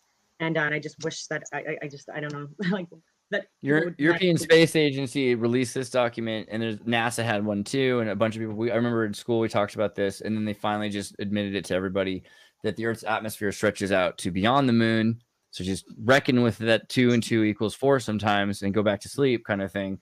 But they've already kind of put it out into the public, this idea that the whatever we are calling our atmosphere, the moon is within that, right? Mm-hmm. Yeah, they keep on, and there's even slowly, they're slowly phasing out the old narrative and like bringing in the new one, right? There's even people like I'm seeing that are saying that we haven't left the Van Allen belt, for example. Like it's like small TV, like the channels I go on, it's usually like low level stuff, like just like that I'm interested in, like no one else in the world is, right? And so like even this live stream stuff, I'm like, well, NASA, you're lying. How are you supposed to like? So this is the thing that gets me is like, first off, rockets are really loud. So from my understanding of sound and even just being in front of the rocket, it's going to take a while before you're going fast enough before that won't matter. So it seems like you would go deaf from the rocket. And then beyond that, the radiation belt, you've got the Van Allen belt, plus you have the nuclear fallout from every nuke we've ever dropped that's been pushed up into the Van Allen belt. So you're going through this like microwave, So I just wonder. Like, this was like there was another interview that was being done by astronauts that had like gone to the moon, and they're like, the guy's like, oh, what about the Van Allen belt? And he's just like, oh, it wasn't invented yet. Like, what? Are people believing this stuff? Like, oh, okay, no, I don't care. Why are people believing this? The Van Allen belt is a radiation thing. Well, there was that. Where's that article? Nuclear belt, man-made nuclear. Where's that at? The guy was like, because like now they're saying that we have to factor in like the Van Allen belt and the radiation stuff like that. Before they didn't. And the gravity, the G-force, right? When you're going in rockets, like you feel that when you go through like even like 3 G's of gravity, that's like 3 times or 5 times like your body weight, right? That you're going through and experiencing. And when they're going through these rockets, like at Mach like 20 million, and they're like talking and like things are going up in the air. You know what I mean? It's like no, that's not reality. Like I've been in helicopters, I've been in Cessnas, and I've been in Chinooks, and like you feel it. One of the funniest thing to me, sorry, I remember hearing that there was a thing that you couldn't be an astronaut if you ever tried LSD. That was like a thing, and that makes so much sense to me because I feel like your brain's experienced too much perspective that if they put you in the rocket, you would know. You'd be like, oh man, I see Kubrick. Yeah. Right. But they said the NASA detects a human-made nuclear bubble protecting the Earth from radiation. So humans made this by accident. They keep saying because oops, we were shooting up nuclear. We didn't know what was going to happen. Oops, our bad. And then the radio waves just bounced it up there. And okay, so now we just have this radiation belt. But you know what? That's probably good because it's probably tearing other stuff up that's up there. I mean, we're not up there. You're not up there. You don't have to worry about it. So that's a pretty good deal for you. But then looking into the problems of it, okay, Operation Argus was a series of United States low-yield, high-altitude nuclear weapons tests and missile tests secretly conducted from August 27th to 9th of September 1958 over the South Atlantic Ocean. And what it turns out they were really doing was trying to put nukes intentionally trying to create a nuclear field up in the atmosphere. So clearly they thought about it. There are papers on it. Scientists were trying to figure out how they could do it with 1.7 kilotons equivalent in, nuclear explosions. So, I mean, it's not an accident. Have you ever heard the stuff of them trying to? Sorry, have you ever heard the stuff of them saying they're just trying to bust the glass? So every time they're shooting missiles and everything, it's just them trying to fucking put a crack in this windshield, and it just doesn't work. Sure, and 88, like you just saw Task Force 88. 88 too is with the infinity symbols, with like the rotation, the analemma, whatever you want to call it. Did some rotation pattern, and like infinity, and there's so many other, like the figure 8, the spider, there's so much to that infinity symbol. I was up at 4:30 this morning. That's why I'm so like Operation Dragoon also. So yeah, Dragoon, Task Force 88. Terrifying, man. I don't know. But yeah, the firmament blast is an interesting idea. Like you look at even like the Disney logo. I'll go back a second. I love that stuff. Or a firm blast. But I'm a simulation theorist. Like I do believe that this is a multidimensional, like artificial reality that's heavily impacted by toroidal fields. See, I think, maybe there's some kind of thing we're all contributing to it. But what bugs me is it feels like we spend all this time trying to make spaceships and shit, but we're standing on a fucking spaceship. Like this thing is, if you're going to say it's that's true in space, so why don't we just figure out how to steer this thing? You know what I mean? It's been parked for like 10,000 years or however long it's been. Why don't we just make an effort to try to fucking move we still this want to be able to get off it, rock about? Not really, man. If this is the ship, you just go to another place and get docked. You just teleport. Buddy, I think you're docked. All right, like I've been trapped here for a while, man. I've been trying to get off. I mean, people have talked about that because the idea that the moon and the sun and all these things, they're saying there's hundreds of millions of years, billions of years, and it's going to take a long time. But what if it doesn't? And we ought to be prepared. And so people have written these papers on what if we had to move the Earth closer to the sun, or God forbid we had to contain the Earth while we moved it away, because about 8 minutes without the sun would be frozen. So how could we survive with thermals? And but they have these plans, right, in case they need to move the Earth. Apparently, in like a few moons, they're saying like in the late 1800s, where there was a sun that remembers there was no moon at all, or like there's like people that remember like the moon. I don't know, like being put in the sky. So like I do believe that even like these possible luminaries, or even these like Phoenix resets or whatever that people are talking about, are possible, like planned events where we're using this dome as a projection or a holographic field. Even with these alien invasions, in my humble opinion, are possibly like using advanced technologies and advanced air, land, and sea craft, and human species and possible other clones of other sorts. And duping us into thinking that this is like from like other realms, right? Like I feel like this is like a staged, like another psyops that's going to lead into like a lot of possible death, and it's going to be controlled by the same people that like are doing the pandemics and the convoys and the border stuff, right? And everything else that's going on in the world. It all like rinse, recycle, repeat. Like the pandemics, like it's like even Partridge Island in Canada, like we have, like that was up from a few hundred years ago, and that was a quarantine island. Like it's anyway, and that's where they like took people, and then like they brought them to like different areas in North America, like even from that port. So there's a big push about get on board with like knowing what the plans are, knowing what the script is, and like getting, I don't even know, like. Well, I mean, if all this stuff is happening and, they're warning you with don't look up, that there's an asteroid or there's going to be a nuclear destruction or something, basically it's always like go underground, go underground, go underground. We have the dumbs already. Join us underground. All these stories talk about a reset that already happened, and there's already civilizations happening underground. You're talking about tunnels, this entire thing. No way, man. That's a con. That's a con for the lizard people to snatch you up. Fuck that shit, man.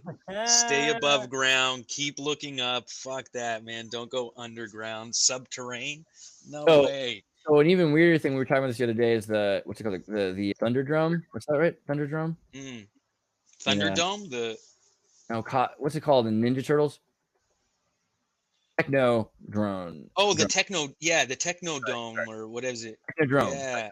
And so this whole thing is interesting because when we were kids, Philadelphia Experiment was kind of released in Ninja Turtles. Paranoid American was talking about Montauk and the Montauk connections to the sewers of New York and everything like that, even to Brunswick.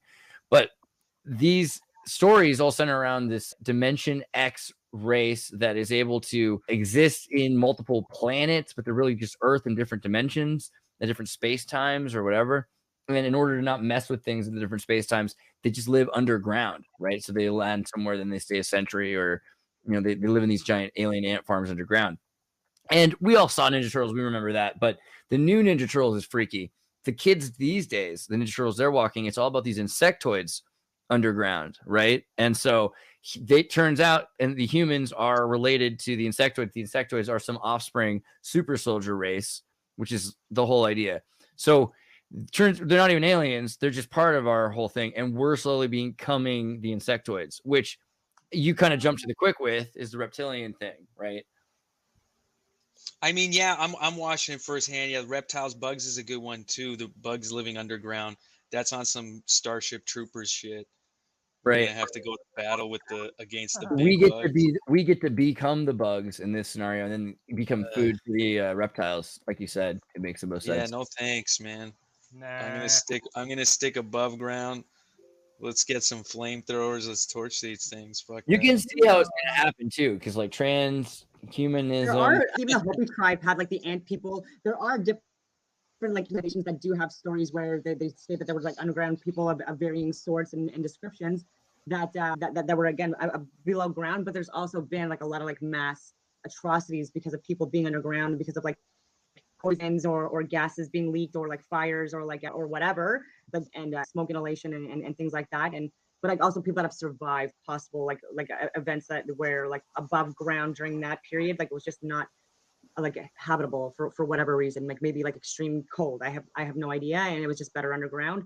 But you're right too, like people above ground too. Like there's also like a lot of stories too about these old ancient trees that were kilometers long, and people used to live like inside the trees and in caves and in mountains. And I've been to Spain and all over the world too, where like there's a lot of places still, even in Jerusalem, right, where there's a lot of caves dwellers and people like were living there too, to get away from these like again like a natural and man-made events that happen in these areas. And it's all over the world too. So there's underground and above ground, and then trees that are not here anymore.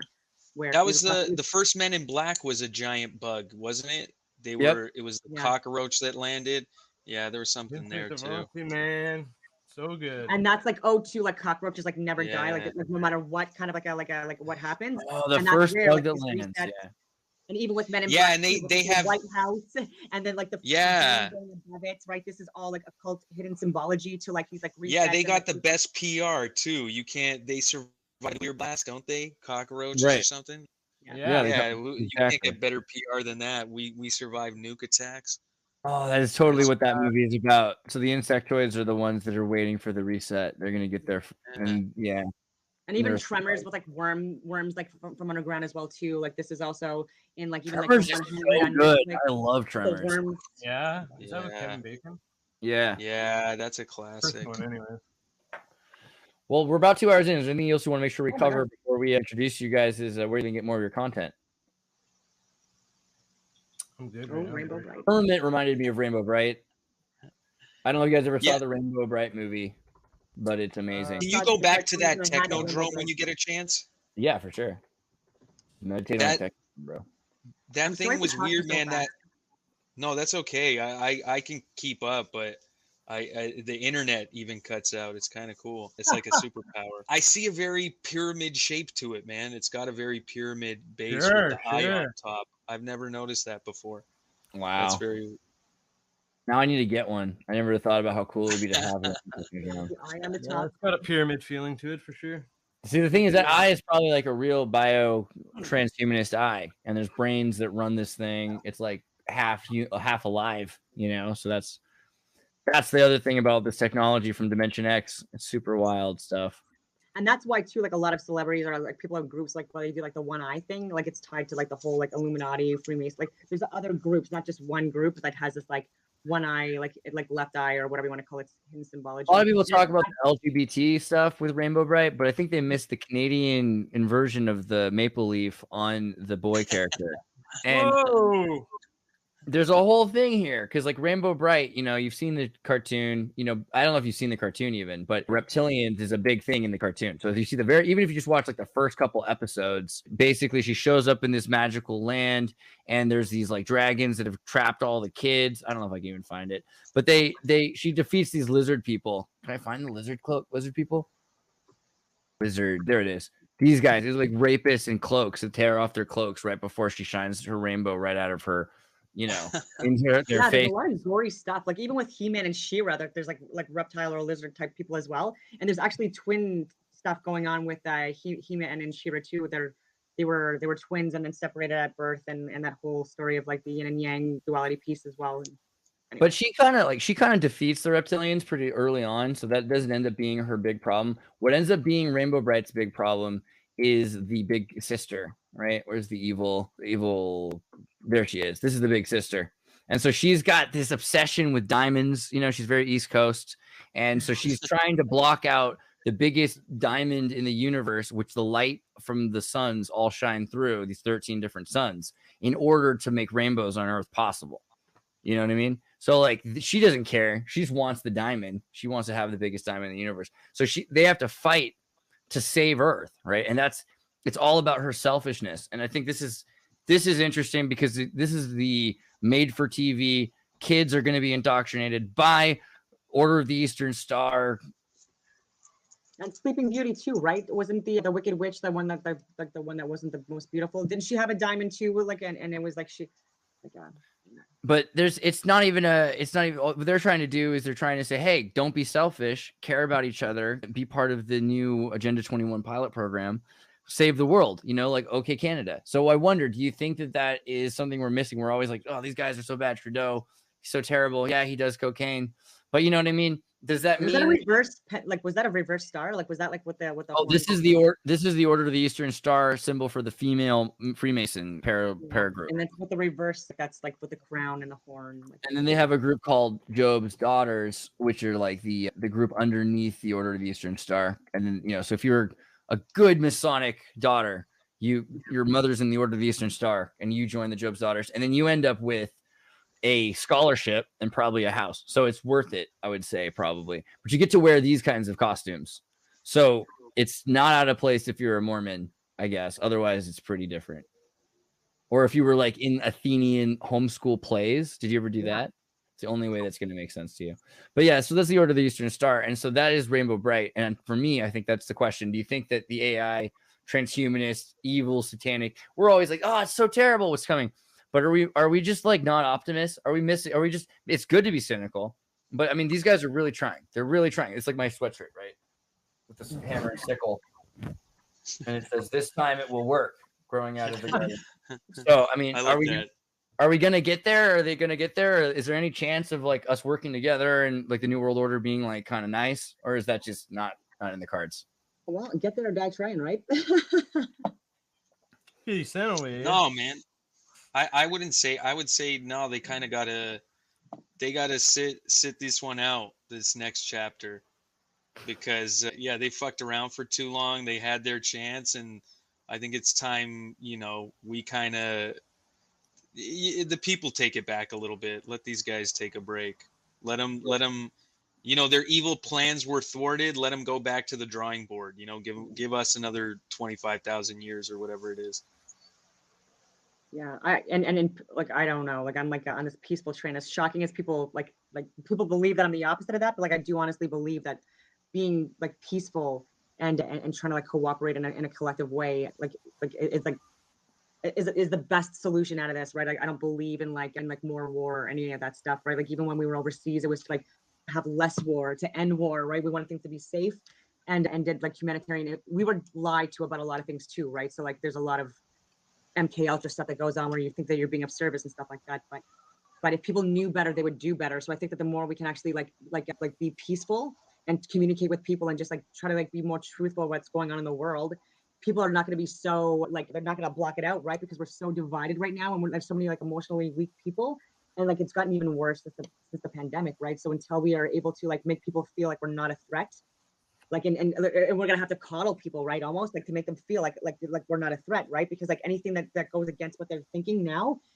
a lot of people, right? Like they block it out. They can't even like cope with it, right? And so peaceful and be like very patient with people, and then just like consistent, like just with the message of like trying to be like above everyone else, right? Because it's bigger than us. There's a lot of people that need us to be like a stable and healed. Stable and participatory, consistent. Yeah. Kurt, I say shake it up, man. And it's not linear. I say shake it up. We've been too nice too long, especially the Canucks. Fuck it, man. Yeah, we've apologized. We've apologized for everything. Now it's time we fucking get a little angry. It's time we don't do this passive aggressive shit, man. Yeah, man. Time to get funky. Yeah. Kurt, you're aware of like, you know, we're all trying to make amazing art and try to like help connect the world. They're constantly trying to suppress it. Do you think that we're able to get the information out there? What do you think is going to happen? In order to what, like prevent Ragnarok or what? I mean, yeah, but it's like, it seems like there is this kind of perpetual nepotism that's keeping all of these quality creators and their solutions from entering the world and disrupting the hegemony. The hegemony is constantly trying to stop solutions from appearing naturally, because there's always people like, hey, I just came up with the solution to the problem. Some kid in some, library or some middle, inner city school somewhere programs something that's going to just destroy a $1 trillion oil refineries monopoly on something, because all of a sudden people can trade with each other. There's all these solutions. There's music that can inspire people. There's ideas from movies that would not be satanic and disruptive of your ethic or your self-esteem, Yeah, I think I don't know. You could put it in a lot of ways. I guess the way out is through, or you could also say there's a certain degree to where if we think of the world in terms of archetypes and forms, you could say the rich are destined to kind of eat themselves. Excess breeds decadence and degeneracy. I think that's the ultimate path of decadence, is waste, but it's of the waste primarily of the class and the people that actually engage in those things. So let's theoretically, if we continue, I guess, just depleting resources and thinking of, I guess, capitalism in general as just this endless sea of what can we dominate, those things, it's a plan that's destined for failure. But I guess the connection there is, if we think that the meek do inherit the earth, well, that might mean the people that just stay out of all that bullshit or bull crap, are the people that actually are fit to take over that world and actually rebuild in the ashes and all that stuff. The meek inheriting the earth seems like it's just the homeless people, man. They know how to live outside the best. They're resilient. When everything goes down, they're like, great, man, we get this shit back. Exactly. I see it kind of like the Germans after World War II. It's like, if you didn't sign up, this is your chance. Like, that's what's going to be like here, probably. Well, bro, let me pull up some of your streams here. So, Don, super stoked. Make sure that you guys do this. You click on this button here. I did it so you can see again. Push the subscribe button. I want to see this hit, thousands of people. Rumble is the place to get the content where they're not going to delete the things that Dawn says. Yeah. They might not even censor it, because I think she records it just beforehand so that they can't even cut the audio out, which is it's amazing. You go into 6 not quite disclosed facts about psychological operations in Canada, and then they try to push her off a bridge. But here she is, Dawn. I like the content you do. I'm glad that you're bringing all this stuff to the relevance of people. It's amazing. Every time I talk to you, there's 6 things that I'm like, why is this not on the front page? This is insane. They tried to poison an entire lake. I mean, I just got deleted. Yeah, it's crazy. And then also, this is her Instagram. You can go from her Instagram and you can see, from here, it's probably easier to even find other things that she's doing. In case channels, you have to type my name out in full, because I'm very hidden, and there's a warning to even follow me. So you have to type it out in full and then accept it. They're like, hey, just so you know, we're going to be following you now because you're following Dawn. So. Divulgence Podcast, one of the greatest podcasts in the world. Jordan, thank you very much for all your time. And then the things that you can watch on here are incredible too. You've got talks with everybody. I mean, just dropping a new episode tonight, so make sure to check that out. Please subscribe on YouTube. I'm also on Odyssey, Rumble, BitChute, and audio can be found just about anywhere. So if you can, please follow me on Spotify. Give me a 5-star on Spotify and Apple. That would be much appreciated. A 5-star review would really be helpful. So yeah, check out Divulgence, and we got more to come. Yep. Right here's the Apple podcast. You can go here, click on that button, give himself a higher review. And then American Time Machine, some of the greatest music in the history of America, or time, or machines even, since the Industrial Revolution. This is some of my favorite stuff. Both. So Kurt, amazing album here, some really good stuff. Tulsi Gabbard is hot. Who's to argue with this? Joe Biden has dementia, it's rising in popularity. Clussy is still one of my favorites. Earlier in here, I think it's the Witchcraft album. I Almost Had a Girlfriend. Still one of my favorite songs ever written. I think it's just amazing. It's not just the lyrics, I swear. It's also the vibe, feeling. It's good. And then Keven Soldo. You might get him confused with the Christian actor who's in some films. Right? Is that Sorbo? Keven Sorbo? But that's the wrong Kevin. Sorbo. Keven Sorbo he's a decent Keven. Like, this isn't a bad Keven. But if you want to get but that's just not me. you want to get the real Keven Soldo, this is where you go. And so Keven Soldo, not sold out, never sold out, full Keven Soldo. And this is, but Sold Out for Freedom is the name of the album. And it's based, super based. Yeah, thanks, man. Yeah, the art's great. Dude, Google Paranoia, Grim Futures, Robot Brothels. Make sure you listen to Robot Brothels. It's important. Yeah, it's a, prediction of the future that's coming. Yeah, man. It's like coming on Thursday. It's almost here. Yeah.